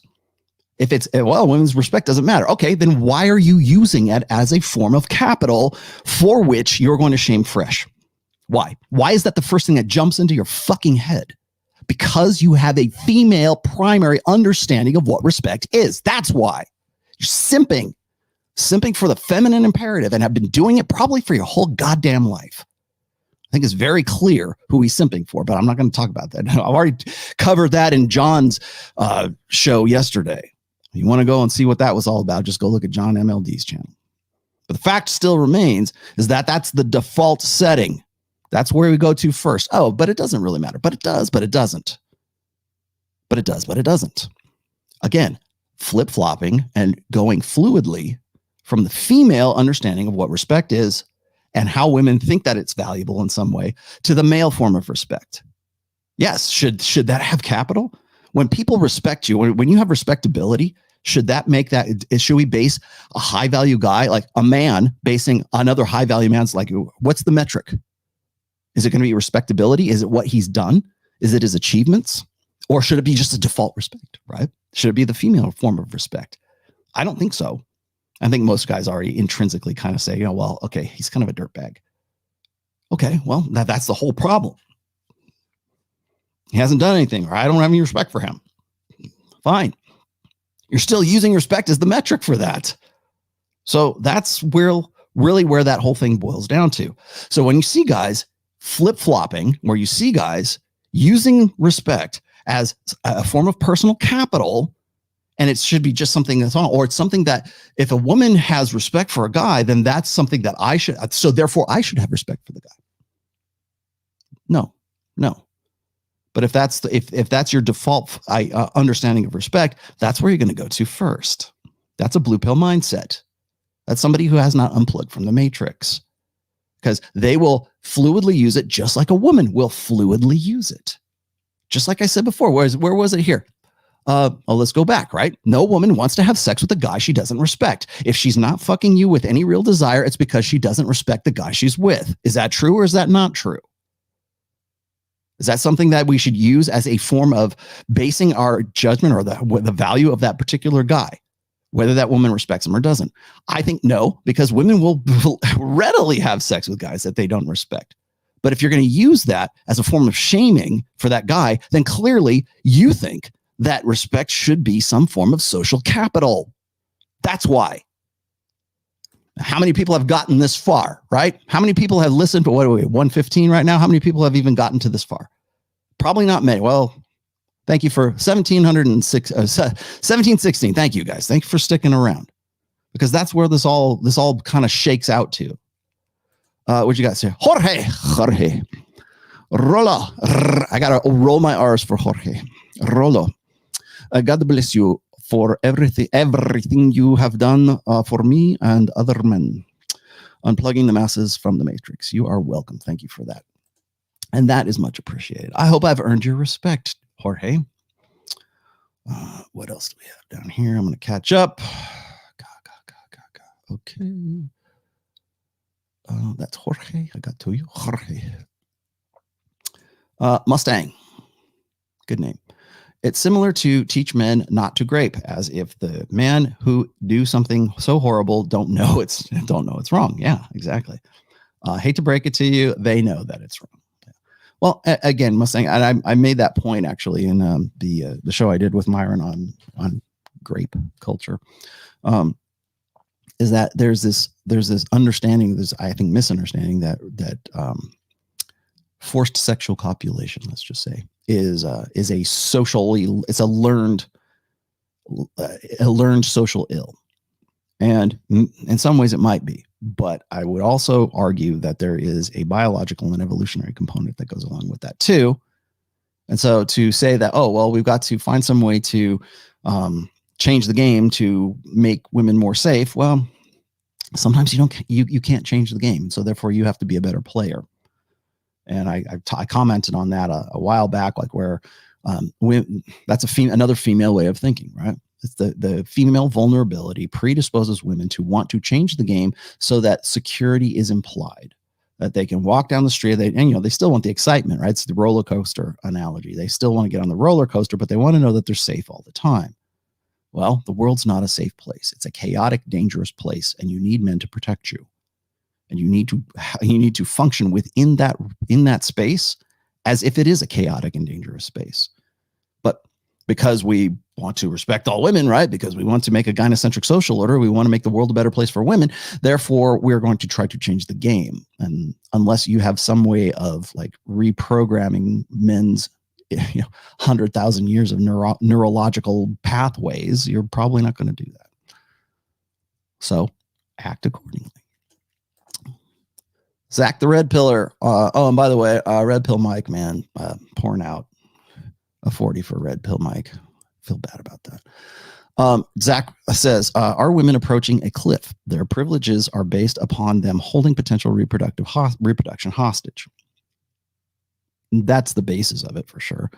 Reproduction rates are dropping and fewer men are getting access to women. Will these protections start to wane? Yes, because what will happen eventually is, and don't think I'm revealing anything, catastrophic here, but enjoy the decline, right? But the decline is going to end up where guys are not going to be able to reproduce, or women are not going to want to reproduce with those guys. As a result of that, you're going to produce a generation of weaker and weaker men, which then has social implications in human tribalistic nature. So yeah, eventually all of the luxuries and all of the privileges and all of the social infrastructure that allows women to have those privileges will eventually decay. It will eventually fall apart. And that's where you will get social strife. And you want to know, like, you know how they always say, what is it? Hard times create strong men create good times create weak men create hard times, and the cycle continues, right? Okay. I see why that's a trope. I understand. I get that. But the nuts and bolts of that is that you don't get feminism and you don't get the gynocentrism in third world countries, or you don't certainly not as much as you do, like, say, in first world countries, because they don't have the luxury for that. And so what do? We default to base innate human psychology and human nature. Protect women, protect the children. You have the responsibility as a man to protect your kids. Yeah, you do. But you also need the authority to do so. And you don't have the authority in richer, more affluent cultures, because we want to give that authority to women.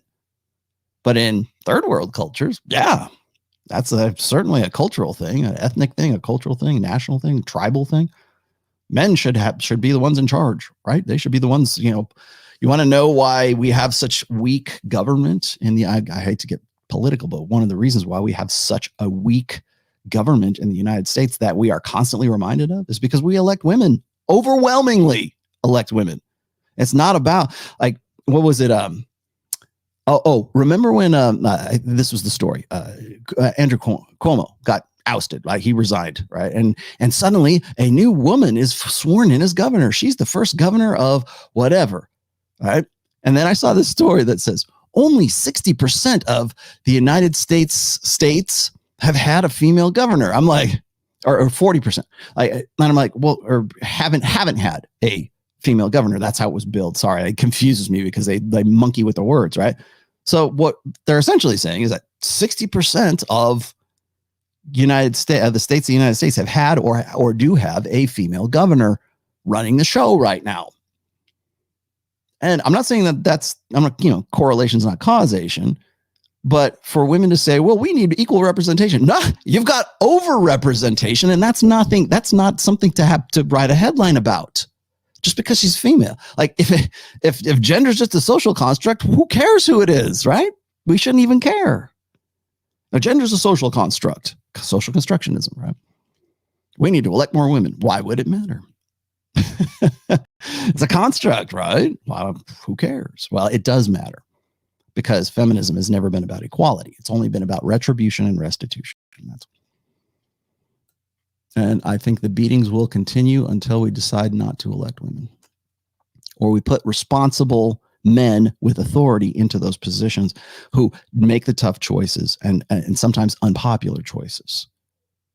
And maybe they only serve one term, but they go in there and they get shit done, and they did it. Again, merit, achievement. Sometimes you have to go again. Sometimes you have to make tough decisions, hard decisions that are especially in a female-centric society, are very unpopular. But you have to go in there and drop the fucking hammer sometimes. And nobody has the will to do that, because either we have very weak male leadership, courtesy of a gynocentric social order that has taught generations of men to man down, and then you've got women who are in those positions and they're just like, I don't know what to do. The bombs are falling. What do we do? Oh, let's all get together and have a prayer circle. Yeah, you keep praying. Oh, let's see. What else do we got here? Oh, there it is. Do you think humans will go the way of the ducks? I got no idea what that means, dude. The ducks? The cucks? Is that what you're trying to say? Because maybe the autocorrect caught you. The way of the cucks. The humans will go the way of the cucks. I don't think that's what you meant, but. Dave, Rollo, mad respect for helping men be better men with your pragmatic and scientific dedication. Women are aching for masculine men. Rip red pill, Mike. Yeah, they are. And why? I'm going to continue with the respect thing here in just a second. I just want to catch up on these because I think this is important. I'm late, but I made it here. Thank you. Thank you for making it here. Thank you. Come one, come all. Welcome to the show, my friends. Welcome to the show. Where are the Cheetos? There, you get that for $10. Do you think the U.S. and the Western world in general will end up like Japan? No. Increasing loneliness between the sexes and decreasing birth rates. Will the pendulum swing back or is it broken? There is no pendulum. And it's not going back. You only go forward. How are you going to go forward is really kind of up to you. Again, it's like, I kind of compare this question to like, well, what game works best? What kung fu works the best? Should we not go back to the old traditional ways because those seem to have worked better? Take the best of what you have. Take what worked and use it. It's like the Bruce Lee school of martial arts. Take what works from whatever and use it and create your own thing. Put something together. There is no pendulum, by the way. That's why I kind of have, it rubs me a little bit the wrong way when people talk about like the hard times create strong men, right? Well, yeah, unless the whole society goes to hell, then it doesn't. And we're probably several examples of that throughout history. But we're all going to experience good times at some point. Any minute now. You can only go forward. I read Rational Male 3 years ago. I think there is a difference between knowing the truth and accepting it.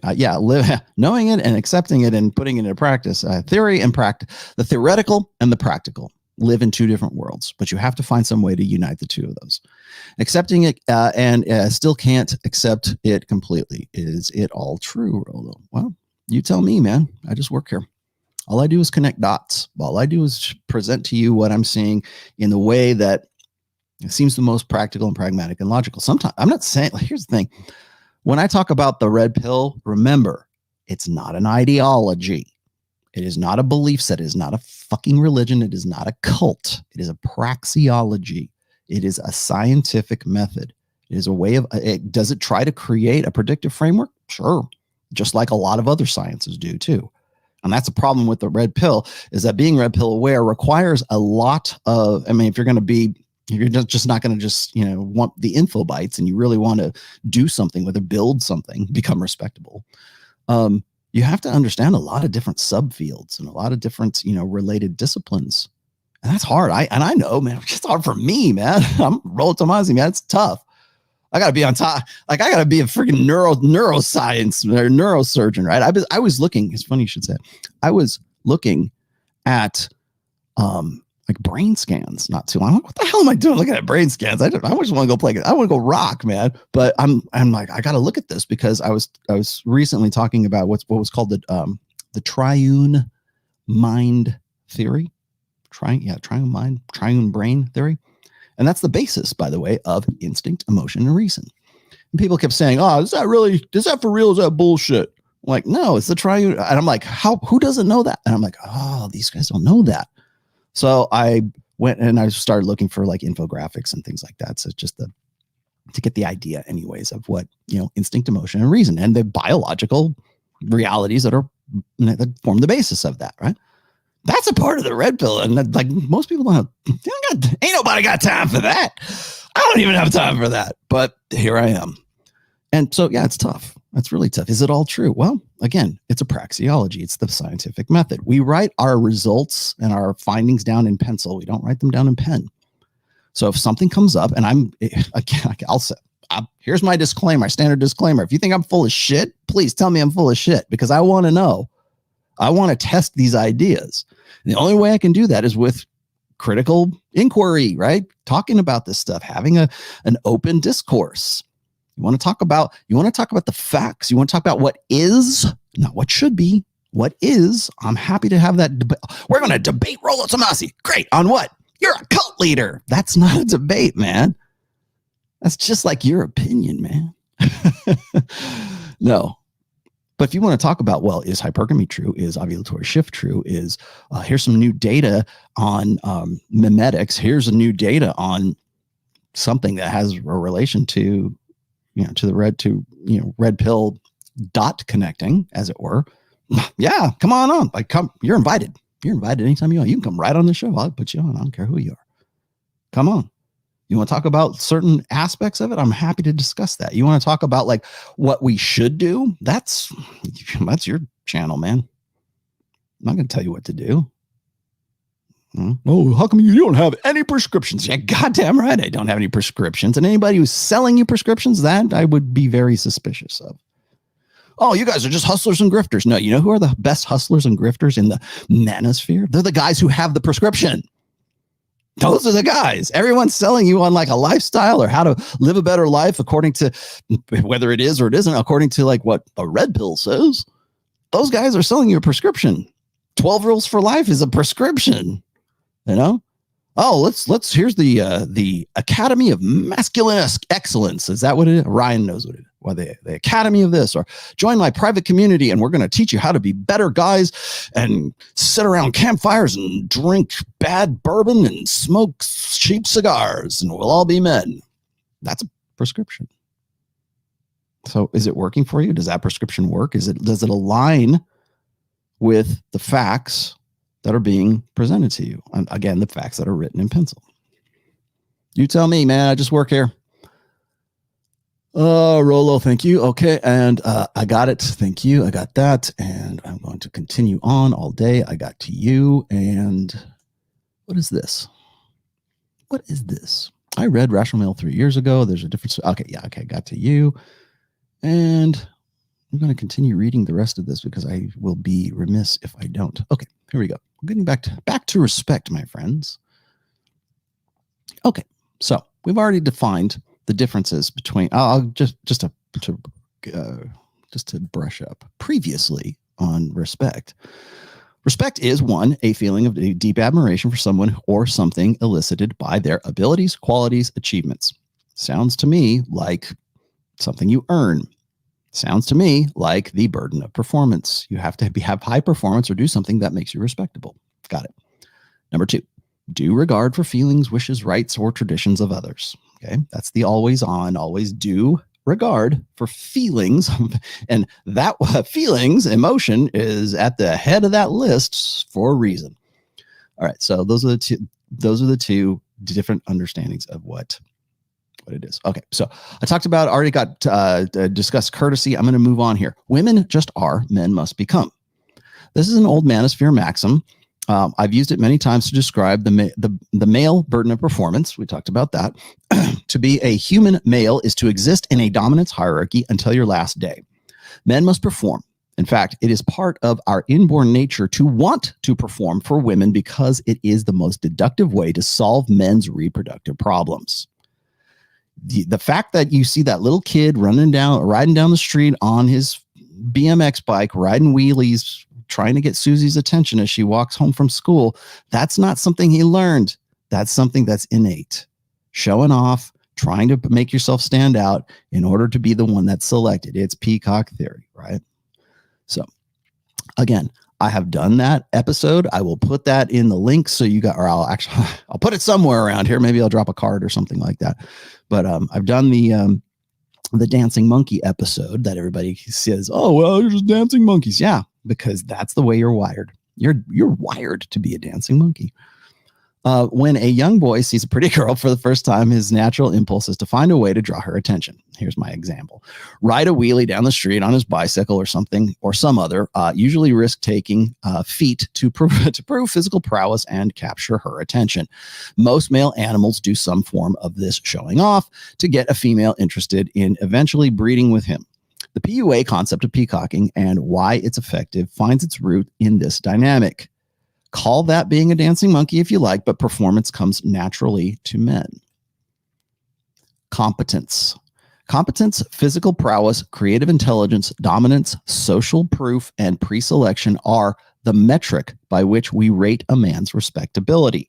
The burden of performance is not only about women determining who they'll choose to mate with, it's also about men's merit-based ranking of respectability and admirability.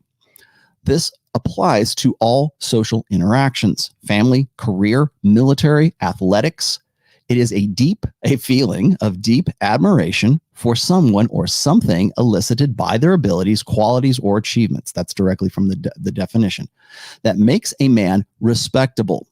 How we define this respectability by context of cultural, moralistic, or personal metrics is the topic for the next essay in this series. And I'll post that link in here too. Okay, now this is the most important part of respect when it comes to male space and when it comes to women and men, okay? Male respect is for male space. Excuse me. Let me get another drink here. Of course, this definition can apply to exceptional women, but this concept of respect is male in origin, being the meritocracy or the meritorious version of it. This male form of respect is part of a male dominance hierarchy. Women can insist on being included in this definition, but it rarely works out in her favor, at least not in the same way that a default female form of respect works for women. It's much better to put yourself into the female form of, if you're a woman, it's much better to put yourself into the female form of respect because that's default. You always get it. You're a woman. You have a vagina. Therefore, you're deserving of respect. Once you enter into that male space, now you have to perform. Now you are subject to the male burden of performance, or women would like to believe that they are, but men always have some sort of tolerance, or they've always got some way to sort of rationalize why they ought to hold her up. Look no further than Elizabeth Holmes. Elizabeth Holmes right now is going, I just saw this on Twitter. Sorry, here's my quick aside. If you're not familiar with who Elizabeth Holmes is, she used to own this company called Theranos. And Theranos was supposed to be this new blood. She was supposed to have some pill, like whatever, that was supposed to like work with like blood, some way of human blood, let's just say. And she was billed by Forbes, by Morgan Stanley, by Fortune 500, everyone as being the next Steve Jobs. Literally, I can show you that. If I should go dig them up, I have them still. If you go and you follow my Twitter feed, you'll see it. I actually posted these not too long ago. But if you look at the covers of these magazines from back in, like, say, 2014, 2015, she was billed as being the next Steve Jobs, and they really, really wanted her to be that. They even put her in like the turtleneck sweat, the black turtleneck, like Steve Jobs, and she's got the little pill and like, it's in the blood or whatever. And it turns out that it was all bullshit. That everything she was talking, she was just simply this figurehead, and she was somebody who was like, she was the sweetheart of Theranos. She didn't do anything, and Theranos turns out that she like embezzled money, or like Theranos like went belly up as a result. But like for a long time, they really, really, really wanted her to be the next Steve Jobs. We need a female Steve Jobs, because this was right after Steve Jobs had passed away, right? And then we need a girl Steve Jobs. We need a girl Elon Musk. We need a girl Bill Gates. We need a girl, Jeff Bezos. That was going to be their girl, and they billed her as that for a long time, until she self-destructed. And now she's in the news again because she's trying to say that the reason why she did what she did was as a result of being like sexually abused, or having a bad abusive relationship with some guy with her previous boyfriend, or an ex-boyfriend or something like that. And of course, everybody's saying pussy pass, and they're probably right. She probably will get off. But that doesn't really do justice to the fact that a gynocentric social order built her up to be something that she really isn't. And the way they were doing it has a lot to do with our differing understandings of respect. We want a woman to be respectable in the same way that a man does. When I talk about how there's no such thing as an alpha female, because that definition of alpha-ness is based on a male metric.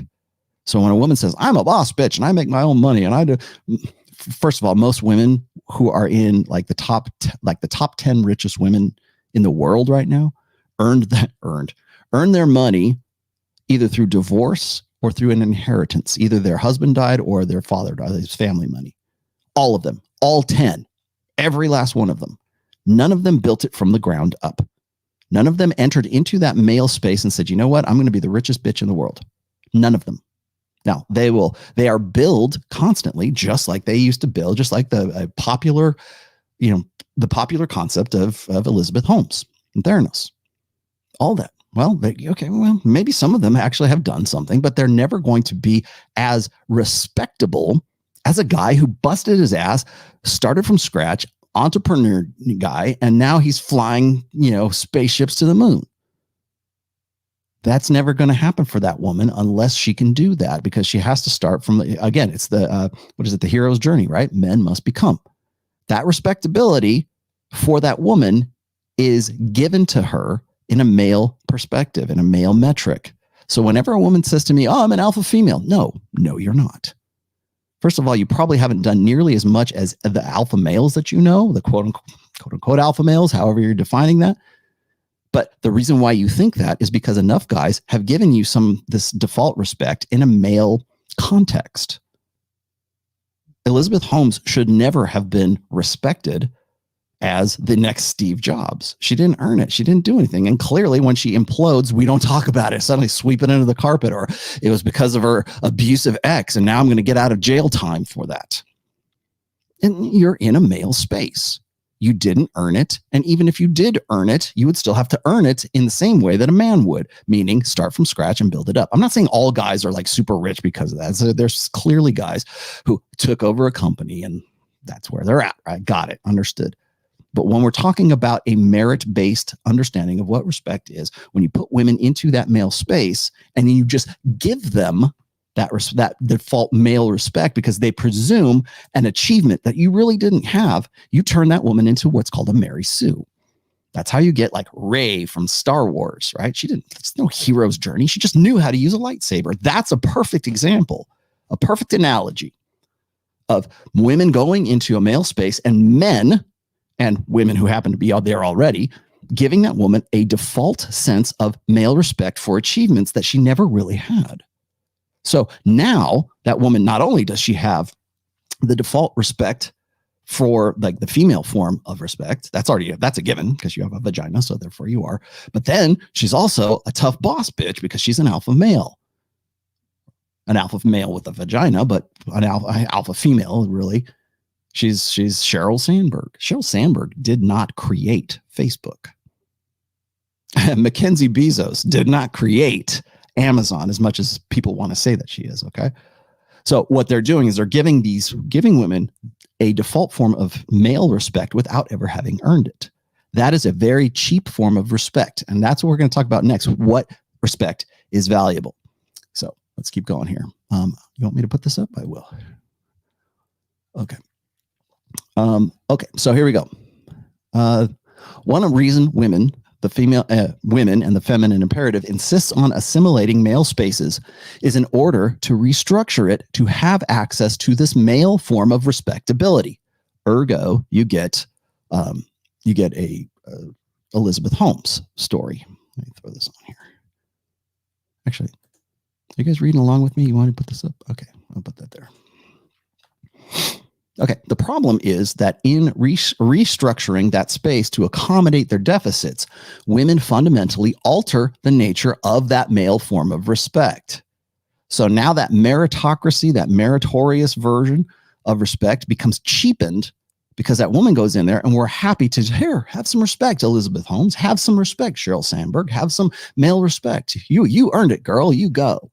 Because we want to foster the idea that we can have a female Steve Jobs. The warrior princess, and that was a former essay that I wrote, the warrior princess, strong female lead mythology that Hollywood writers think is empowering to women isn't believable because our hindbrains understand the deception that's being played on it. We're supposed to respect this fictitious archetype in a male form of respectability, but it falls short for us because 100,000 years of evolution prevents our hindbrains from suspending this, our disbelief. Okay. So we know what usually happens when women are called to measure up to a male burden of performance. We're seeing that right now, actually. Today, transgender male athletes competing and dominating in female division sports are a sharp reminder of this performance to respect distinction in gender. The gynocentric element that squawks the loudest about gender being a social construct is the same element that complains about male athletes putting female athletes to shame in the same sport or activity while masquerading as a female. As a result, we don't respect men who pretend to be women and then outclass them in competency in order to appeal to a male form of performance-based respectability. So think about it this way. Let me finish. Our hindbrains, men and women's, reject the legitimacy of what we're expected by a gynocentric social order to respect by merit. Do you, this is a great one here. Do you have any, should we, or do you have any default respect for a guy for Zuby, right? For going in and dominating. He owns the world record for deadlifts as a female because he signed up and says, I identify as a female. He broke the world record for deadlifts for a female and then promptly changed his gender back to male. Do we have, should we respect Zuby for that? We should, because he draws attention to it and it's a big goof, right? But if that were the real deal, what about wrestlers? What about transgender wrestlers who go into female sports and completely dominate it? Do we have respect for those guys? No, we don't, because we say you're a guy and even if you win, you're still a guy that just beat a bunch of girls. If a girl beats another guy in a male sport, we go, ha, a girl beat you. Right? That's an innate thing. Even little kids know that. So if you're a guy and you go into a female space and you dominate that female space, then you're just a pussy. You're not respectable. Nobody cares. You just beat a bunch of girls. You beat a bunch of guys, man. Put yourself on the same level. Pick on someone your own size. But if it's the other way around in a gynocentric social order, we have all kinds of respect for that. If you put a woman into, if you took a female wrestler, a real biologically female wrestler, and put her into the male division of Olympic wrestling and she kicked everybody's ass, you go, bravo, right? Because she's an outlier. She's insanely good, right? Whatever it is. But if you take a guy and you put him into the other division, you go, yeah, of course, right? Of course, you've got a larger muscle mass. You've got a bigger, your whole. Your upper body strength is going to dominate in that sport. What about what was it? People love this one, right? What is it? The female soccer team that gets their asses kicked by a teenage guys who in a high school team, right? I forget where that was. Somebody threw that one out at me. If I'm wrong about that, let me know. But that was the sort of the Manus Fury and I don't know, a legend like the U.S. women's soccer team, or I don't forget which professional soccer team, female soccer team was got a shellacking by the teenage boys of a high school team or something like that. And so that was used as sort of this rationale as to why, men should be paid more to play soccer than women. Yeah, well, of course they're different leagues. It's a different thing. Rapinoe. Yeah, of course. Right. It's a different standard. But that's the thing is for men, our basis of respect is based on a male dynamic. That's where you get this. So what's valuable is should we respect the guy who goes in and kicks it and just dominates, gets a gold medal in women's wrestling, and he is a biological male? Do we have respect for him, or will we have more respect for him if he'd have done it in the male division? That's the difference. And so whenever you take women and you put them into a male space, they get, oh yeah, we want her. We want Elizabeth Holmes to be the next Steve Jobs. That is the same analogy of taking her from the female realm of respect, putting her into the male realm of respect and saying, oh, you get it. You get it. Here's your gold medal. Well, I didn't do anything. It doesn't matter because you're a woman in a man's space. And that's what we're trying to promote right now. So is she worthy of respect? No, she might have been back in 2014 when we're trying to build her up as something, but she's not now. She's the male wrestler. She's the female wrestler in the male division. And all the guys in the male division go, let the little lady win. That's what it comes down to. Do we have respect for her? She thinks she's deserving of that respect, but she's not, because she didn't do anything respectable. The burden of performance was alleviated by guys going, oh, we need more women in this male space because we're living in a gynocentric social order now, and we don't want to be seen as sexist, misogynistic pigs. Come on in here, Elizabeth Holmes. We respect you, until it blows up in her face. And now suddenly it's like, oh, we never knew who she was. Yeah, here's a sweeper under the carpet. So what's valuable? How does this relate to everything we've been talking about when it comes to male respect versus female respect in intersexual, intergender personal relationships? That is something that you need to settle for yourself, that you need to rethink your ideas about what respect should or shouldn't mean, and what should be eligible for for that woman earning respect or just giving her default respect. Maybe you still want to. Maybe women do deserve default respect. Or should they simply just get it because they're in a male in a male space. So therefore they have to be measured. Their respectability has to be measured on the male playing field and the male definition of respect. And so again, that's me standing here. I'm not, I'm as a red pill aware guy, I can make those observations, and I look like an asshole for making those observations. I understand. But when you're looking at this from the perspective of, say, a blue pill guy who sees the utility of that dichotomy, let's just say, between a male form of respect and a female form of respect, that becomes a real useful tool for guys who want to simp for women.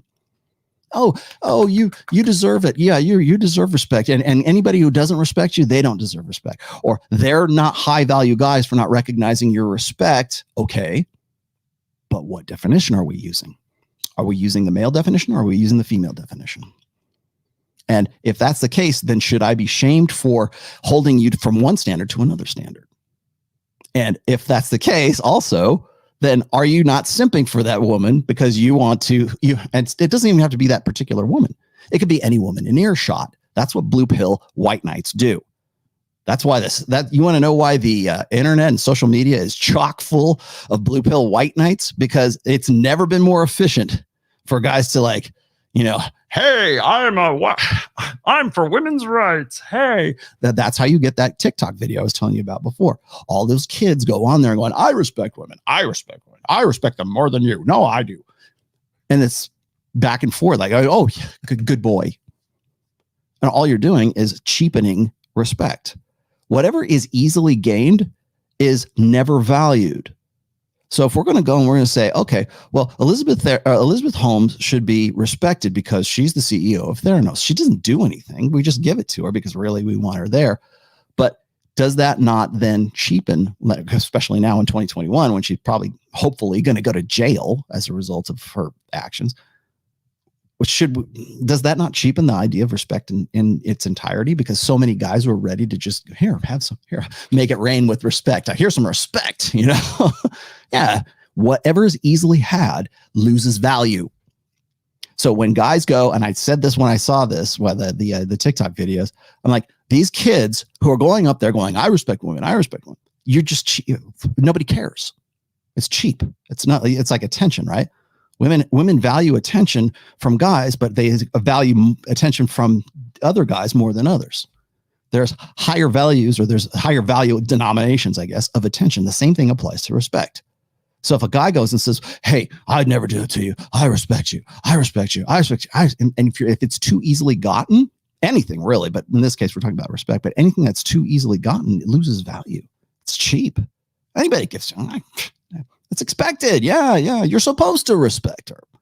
And if you don't, you're a dick. So that becomes the outlier. And the guy who's not respectful for women is the one who stands out he's the purple cow in the field of brown cows, right? So that being an asshole, why is evil sexy, right? Because so many guys are just like, oh, I want to be your friend. It's the same thing with respect. It's cheap. And when you cheapen respect, should you be using it as a metric for a relationship, or whether or not women respect you or whether or not men respect you? If it's too easily gotten, who cares? Who cares? Oh, do all those women respect you fresh? Who cares? Apparently, Abba did, because that was his initial question. And again, Fresh was an idiot for saying yes. Clearly, he didn't understand what was being thrown at him. But the initial premise is that it should be. Even if it's not, even if later it flip-flops back and forth, obviously. But the initial premise is that it should be. Well, your integrity is based on your respectability. I agree. How are we going to measure that respectability? And should it be evaluated by men or women? And according to which definition? Things to think about. Let's see what else. Oh, men earn no admiration from beating girls, but women always are afforded admiration for defeating men. Why? Because our hindbrains presume a state of performance superiority on the part of men. So female respectability, and this is the last part here. Female respectability, women's respectability comes by default. Respect by virtue of just being female is due feelings, to all women, irrespective of performance in a gynocentric social order. in this form of respect is, the common one applied to social forms of respect. I'm still on the fence as to whether common courtesy is a part of this form of respect. As I mentioned above, default courtesy and respect are due to any and all based on race, creed, religion, etc., etc. This is the due regard for the feelings, wishes, rights, and or traditions of others. So it could be that courtesy is the expression of this default respect when we're talking about larger narratives of respect, meaning race, religion, culture. In either instance, respect is unmerited and really cheapened by a feminine primary context. But for women, just to be a female is to be entitled to respect. Remember, women just are, men must become. That defines the definition of respect for men and women. And only in circumstances of intrasexual competition amongst women is this form of respect ever challenged. Default respect for women is utilitarian for virtually all women. The entitlement to respect is constantly leveraged for advantage and special dispensation amongst women with men. Women just are men, is a premise that I've talked about. But it is okay. So women just are is a premise here. Female respectability is never merit based, though it can be lost if the woman is convinced that she has no respect for herself. Right? What was I saying when I was talking about Andrew Tate? Oh, she doesn't have any respect for herself. What does that mean? It's a container word. Let's shove whatever we think is meaningful into that word. Or if someone casts that woman as self-loathing or damaged, but this is only effective when it comes from other women. Because if a man says that, he's a misogynist. He's a son of a bitch. He exposed her, and now who hurt you? In a feminine primary social order, men can never challenge a woman's respectability without the risk of incurring some social backlash or damage to his own performance-based respectability. That's important. That's a key element of this whole thing. The labels of sexist, misogynist, chauvinist await any man who would challenge the default respect that is supposedly due to women. Right? I'm going to leave that there because you can read the rest of that. I don't want to get too much more into that. I don't want any hot webcam girls in my thing. So, bye, Felicia. There you go. Let me backtrack a little bit more. I wanted to hit on that last part there, though. You want to know why the red pill is so offensive to women? Well, because it reveals unflattering truths about women's nature. Accept it, go on with it. But the fact that I'm drawing attention to it in some way means that I shouldn't be respectable, right? Oh, you're drawing attention to something that's really bad.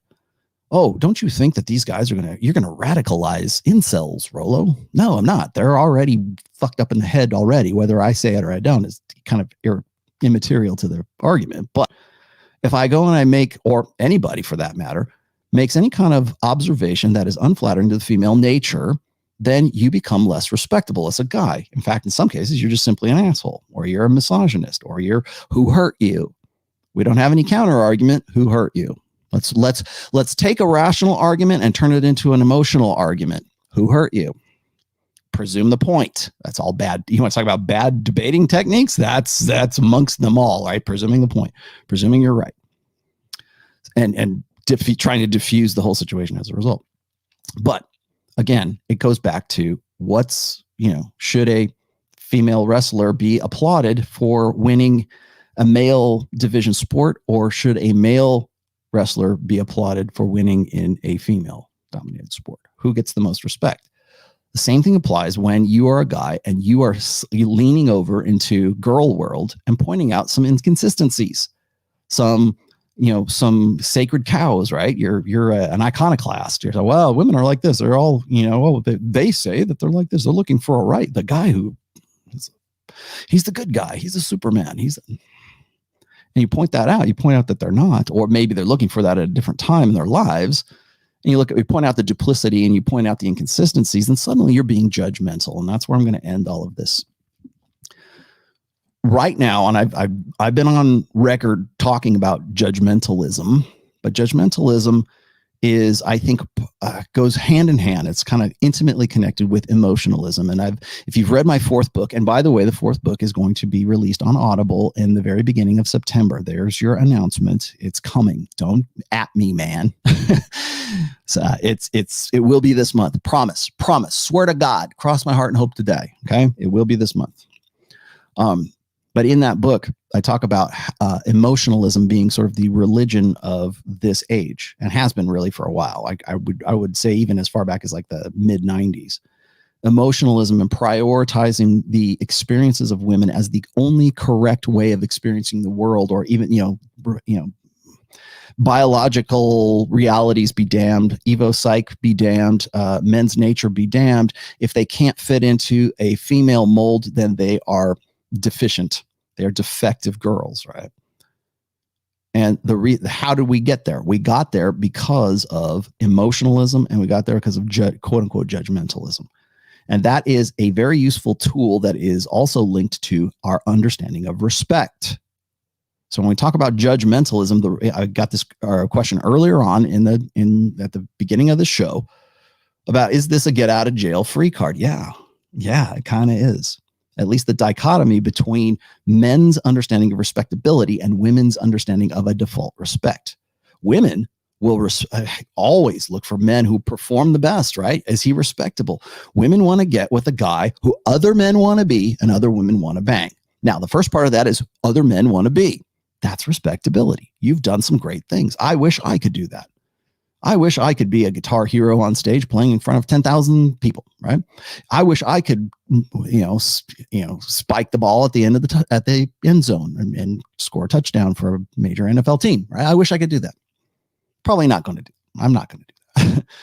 But that respectability comes from that performance, and whatever that performance is. Of course, like the obvious, those are stupid illustrations, yes. But maybe you do something very, very well that earns respect of other guys, and they go, "Man, bravo! This guy's."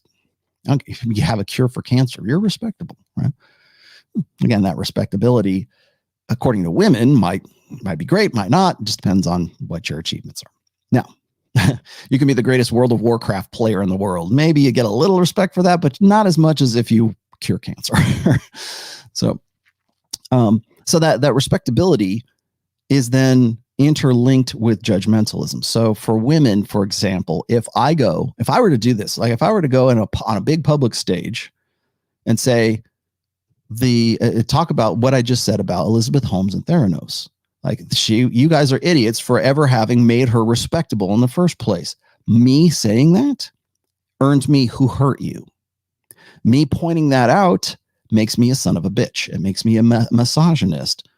It makes me one of those red pill guys. Why is he saying that? He must have a problem at home. Maybe his wife doesn't love him anymore. He had a really fucked up childhood and his mommy didn't love him enough. So that's why he's lashing out at poor Elizabeth Holmes, who was abused by an ex-boyfriend and made her embezzle all that money. That's the right, and people will believe that. Oh, yes, of course, get him out of here. The reason for that is because we don't want to be judgmental of women. In fact, that's the whole thing. Like, you ever heard women say, and I'm sure you have, because you probably watched a lot of these shows, right? Where women will go, don't judge me, but I did X, Y, and Z. Don't judge me, but I cheated on my husband and it really improved my marriage. Don't judge me, but when we it's sort of like tilling the field, right? It's you're preempting the judgment that's going to come. No, you say, well, don't judge me. I'm pretty much going to judge you, bitch. Okay, I'm sorry, but that's the way it's going to happen. But we're in a blue pill mindset, in a blue pill condition mindset. We want to give women the benefit of the doubt. We don't apply performance-based respect to women. So when a woman says, don't judge me, well, I wouldn't want to do that, because if I was seen as being judgmental of you, that would lessen my chances of getting with any woman within earshot who thinks that I'm unique or I'm special or I'm not like other guys in some way.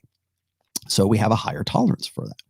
We have a separate standard of justice for women as a result of that judgmentalism.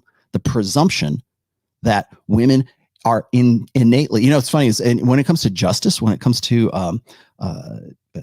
punishment when it comes to prison time for the exact same crimes that men would have. Women are there's tons and tons of data on this. Women get way more lenient sentencing for the same exact crimes. Why? Why is that? Because we have different expectations of that woman. That sounds to me like biological determinism, but it's a social constructionism for guys, but it's not for women. So, or maybe it is. Maybe it's the women. Oh, well, women have had it rough. And so we're going to take it easier on the little girl.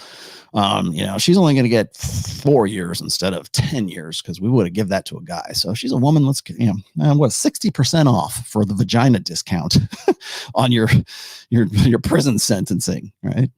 Or the pussy pass, right? Or Elizabeth Holmes, right? She'll probably get off, probably. And she doesn't even need a female judge to get out of that thing, out of those charges. She's going to imply that it's because of her ex-husband or ex-boyfriend or whatever, who was like supposed to be manipulative and put her into these horrible positions. Do I know all the details of that? No, but that being the first default leads me to believe that she doesn't have any other leg to stand on. Pussy pass, multi-pass. Yeah. So we have even our standard of justice, at least in the United States, maybe the law of Hammurabi does not apply to women, right? Like when I was talking about the quote unquote grape culture episode with Myron that I did, we did not get into this, and I wish I would have. When women make false accusations of sexual assault or rape, and it's proven that they are, okay, no, with beyond a shadow of a doubt that she admits to it, should that woman then be subject to the punishment had those allegations been true? Law of Hammurabi, I hope I'm saying that right, says yes, you have to take the punishment for falsely accusing that guy of doing what you said he did. Therefore, if the punishment is 4 heads of goat and 60 shekels, then that should be your punishment. But it's never going to happen for women because there's a separate standard of justice, because we don't want to be judgmental and we don't want to be seen as being judgmental. That's where the separate standard for justice comes from. It's respectability. It goes back to the differences between respectability. Oh, she was accused of a crime in a male perspective. Like it's the male form of the male team sport versus the female team sport. Guys are never going to come out of that. The standard of justice for men is always based on that standard of justice. You're going up the river, son. Throw the book at you. For the woman, maybe not. We don't want to hurt the little lady. Maybe let her go. Oh, she had it rough. Let's let her go. Those considerations don't happen for a guy because the guy is performance-based. You should have known better. You're going to jail. I'm not saying you shouldn't. I'm just saying the standards are different because we have a different understanding of what's valuable and respect for women versus what's valuable for men. End of story. I can prove it to you with the stats for punishment and leniency in those punishments by gender. That you're not getting out of. And no one hurt me. So when we talk about judgmentalism, I have said this, and I'll say it one more time here at the end, is that I think we need to be more judgmental. And I don't mean that in a sense like we're going to be these tyrannous bullies that are bullying women. Like, oh, you shouldn't bully women. They deserve respect. Well, what did they do to earn that? Do you want default respect for being a woman, or do you want respect for having done so? Do you want a male form of respect? Because right now you're riding the fence. And the way you're getting out of that or fence riding is because there's a social stigma for men to be judgmental. That's why you get the get out of jail pussy pass freak card. Oh, he's just being judgmental. He's a misogynist. He wants to go back to the 1950s. He's a chauvinist. No, I'm not. I'm just pointing out the inconsistencies that you don't have any fucking answers for. And a lot of other people are doing it too. A lot of people are making a lot more money than I am off of pointing those things out. So don't say, oh, you're a grifter. No, I'm not a grifter, because there's a lot of people are making more money than I am doing this. I'm just pointing these inconsistencies out. People want to regurgitate this or copy and paste all this. Please be my guest. It's open source, right? But that's the case. Men need to be more judgmental of women. You want to know why accountability is such a hot thing right now in the manosphere for women's accountability? I guess men's should be too. But the thing is, when men are held accountable, particularly in the manosphere right now, it all falls back on old tropes. It sounds like an episode of like Dr. Phil right? It sounds like an episode of Candace Owens is great at this. Like, oh, men need to man up. Well, then stop telling them to man down. Stop talking about responsibilities that they need to take and start talking about giving them more authority, Candace. We don't have that conversation. And the reason we don't have that conversation is because it's easier to be judgmental of men than it will ever be for women. Because our standard of respect is based on performance. Oh, he's not living up to his expectations. He's not living up to his performance potential. He needs to take more responsibility. Men need to man up and they need to stop being kiddos. Okay, nobody says that about women who are 32 years old, no, childless. And they say, oh yeah, she just hasn't found the right guy. Oh, it's because of men that she can't complete her biological life's plan because men are just these infantile, kiddos trying to prolong their adolescence. And all they care about is, hot, young, younger, hotter, tighter. Yeah, of course they are. They're wired to do that. That's number one. And number two is this, again, separate standards of justice. A guy who's 33 years old, who hasn't got his shit together, still living at home, does not have the same kind of disrespect or lack of respect that a woman would were she in the same position. And she's living with her folks right now because she's trying to get her, career in order. She hasn't met the right guy. Because guys suck today. What happened? What's wrong with the guys today? But redirect. Because respect and judgmentalism go hand in hand. What makes a man respectable cannot make what makes a woman respectable because they don't have the same burden of accountability. A guy that is respectable, has done something and performed something so admirable and so respectable that people go, oh man, yeah, here's a trophy. Here, bravo. It's not a participation trophy. It's an accomplishment trophy. For women, it doesn't matter. If the guy is unrespectable, he has a different standard of unrespectability. I don't know, like disrespectability than women will. Always. Because women have the ultimate trump card, usually. I mean, well, she can have your babies. Oh, why didn't you say so? I wouldn't want to be judgmental about the little lady. She can have my babies. There's the biological determinism section of today's lecture. But again, it's that standard of justice and the standard of who are we going to hold accountable? Whenever somebody says, "Oh, I don't like this. They're beating up on girls on Fresh and Fit or Kevin Samuels or whoever is holding women accountable." Yeah, they are. And the reason it stands out like a sore thumb is because no one has up to this point. Because we're holding women to the standards of respectability that we've been holding men to for ages. Ladies, if you want to play in the men's sports division, if you want to play in male space of the whole world, but yet you want respectability and you want to have a sense of accountability that's based on the female standard, don't be surprised when somebody holds your feet to the fire and makes a lot of money at it, right? Don't be surprised about that. Oh, I can't believe you said that. Who hurt him? All right. Let me back up. I'm done. I'll stop. I'll get off. Oh, wow. $100. Geez, I haven't even looked at these. El Nino. Thank you, my friend. Bought all 4 of your books after reading it. Seemed to me I had robbed you, Rollo. Okay. Thank you. Well, thank you for your $100. I'll tell you who's robbing me. These sons of bitches are uploading the PDF version of my book to these pirate sites that I feel like I'm playing whack-a-mole. So there you go. What else did I miss? I'm going to have to backtrack a little bit. Sorry, guys. Let me go back up the scale here. Thanks for the info, Red1X. And what did you say? Theranos girl. She felt like the technology worked. Felt. Well, I don't understand what happened. I don't know. She felt like the technology worked. Regardless of that, it objectively didn't. Her truth is it worked. You can have yours. Yeah, I'm living my truth. Isn't that the Nike commercial? Living out my truth. I'm this fat, overweight chick who's body positive, but I'm living my truth. Yeah, you are. Whatever it is, your truth is you're overweight and obese and probably going to die from heart disease. But how dare you? Yes, I know. Where is that? Do I have that on here? Oops. What do you guys think of the? Oh, there it is. How dare you? That was for Gray. Sorry. Okay, let me back up. Thank you, Sam, for tracking all of these. We can go back to how Eve ate the apple. Hey, you know what? Oh, let me throw that on there. Here you go, Chen. Let's throw that one up there. Yes. Eve ate the apple. You know what Adam's first sin was?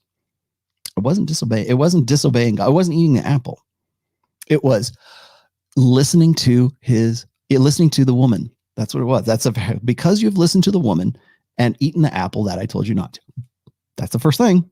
The first thing out of God's mouth, because you listen to the woman. Sounds like that's I don't know. I just work here, but sounds like that's a pretty big sin. Oh, let's see. I should have dropped that. I should have put that one in book 4. I really should. I don't know. Then people will go, "Oh, you're beating up on religion." No, I'm not. I just work here. El Nino, I got to you. Thank you for that $100. That was much appreciated, considering that live streams can only do well with super chats, apparently. Mustang, is women coming back after they leave a sign of imprinting or just opportunism? Probably opportunism.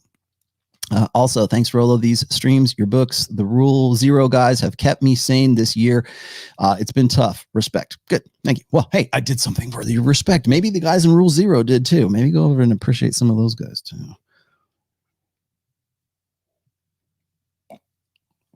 Here's how you can show your respect. Go to the very first link that's in the description below there.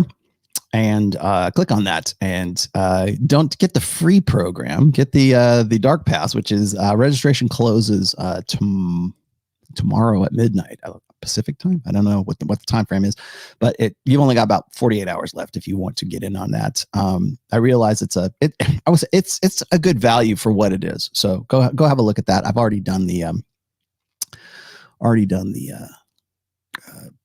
show with Don about that.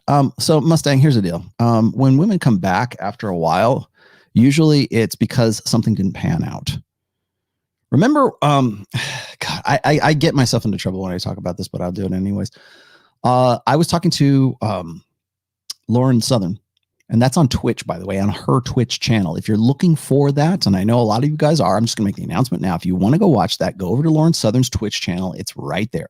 You can watch, listen to the whole thing, because she never showed up. Her face was never on, but we had a pretty good conversation. And during that conversation, we talked about the iron rule of TOMASSI number 3, which is any woman that makes you wait for sex or by her actions implies that she's making you wait for sex. I know this verbatim. The sex is never worth the wait. Now, I say that because it's not because I think guys should just bang anything on 2 legs or they should just push for a same night lay. It's that it's used to judge genuine desire. A woman can't keep her. I'm not saying you have to bang that girl because she wants to tear your clothes off. I'm just saying that was a good indication of enthusiastic consent and genuine desire. That's really what that rule is about. But because I said the word sex in it, oh my God, oh, do you just want loose women? No, I want women that actually want to bang me. In fact, I want what you want. Enthusiastic consent with a guy that you're really hot for. That's really all that's about. It's just quality control. So it's not saying, oh, any girl that makes you wait. Right? Well, if she's making you wait, it's usually because, and this was also part of that, is that it's usually because there's some sort of mitigating factor that is like, oh, women, again, break rules for alphas and they make rules for betas.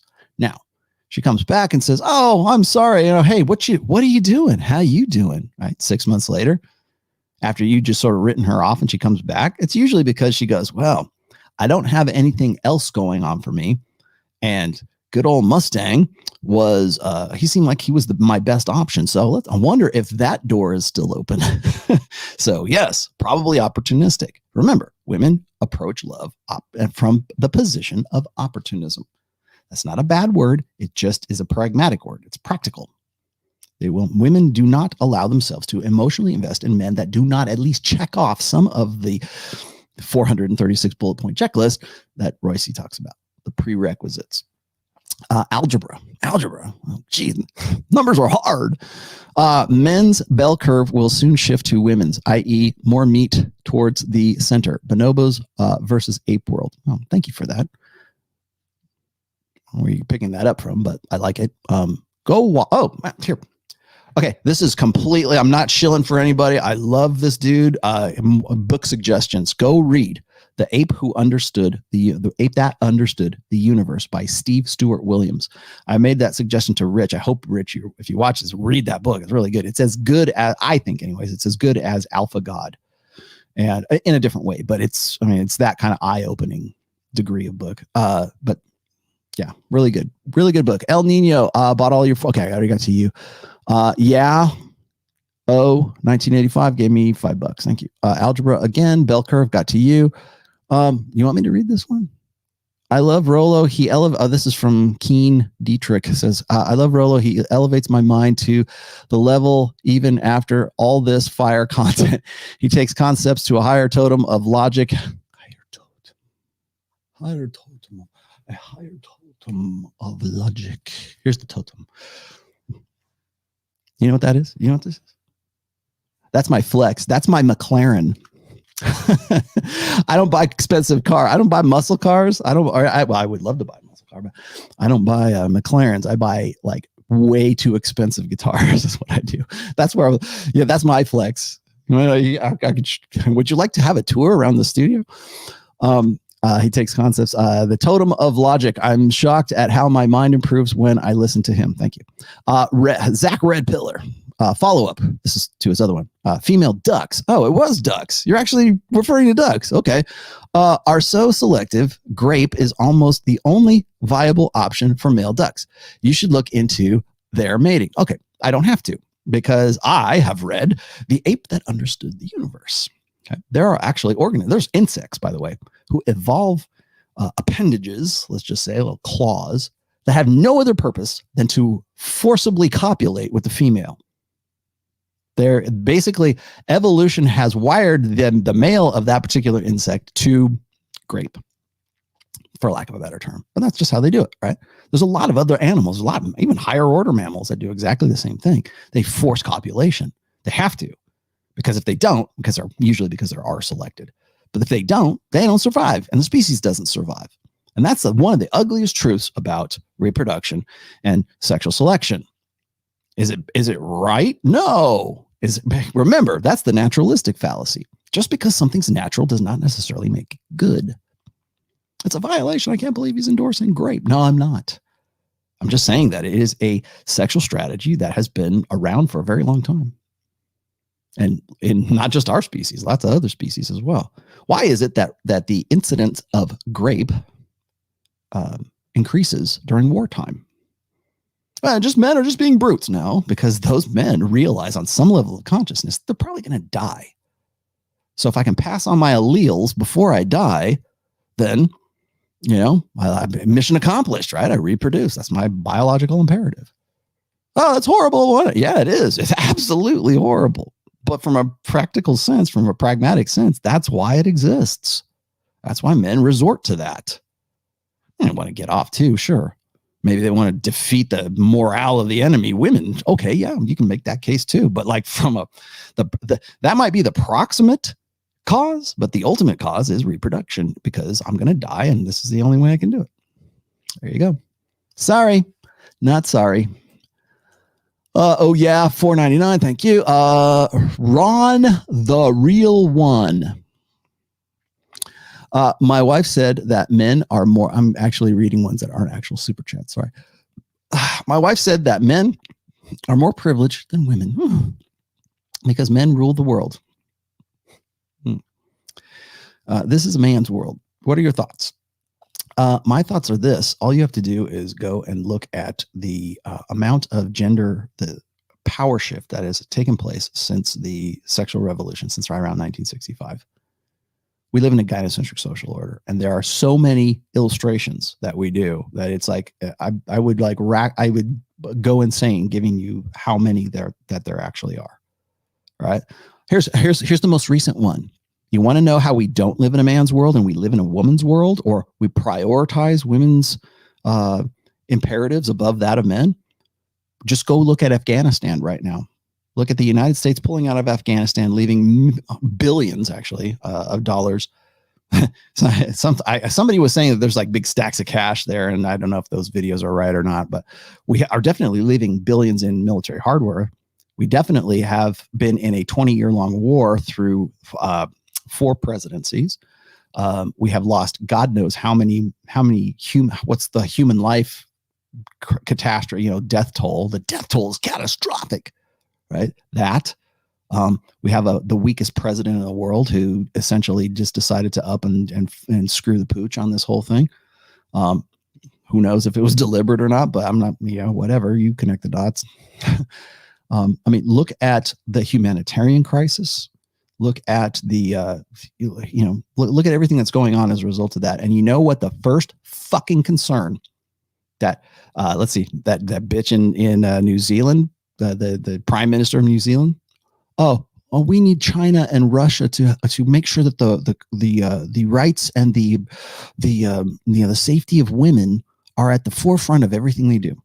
Same thing happened here in the United States. We have like two law. I forget who it was. I think it wasn't Joint Chiefs of Staff. It was another guy. There's a guy and a woman, white-haired chick. I can't remember her name. The first thing out of their mouths, we are devastated by the threat and the danger to the women, the Afghan women in Kabul, in Afghanistan right now. That was their first concern. The first thing out of their mouths. Not, oh, this was a monumental historical clusterfuck for 20 years. It's, what about the girls? What about our women? Run that one by your wife or your wife. Run that concern. What is it? The Hillary Clinton quote, right? The primary victims of war are women and children, women and girls. Yeah, because that's the first thing we think about. That's how we live in a gynocentric social order. We don't care about guys dying. We care about the woman dies. Oh, we need to. That's the first priority.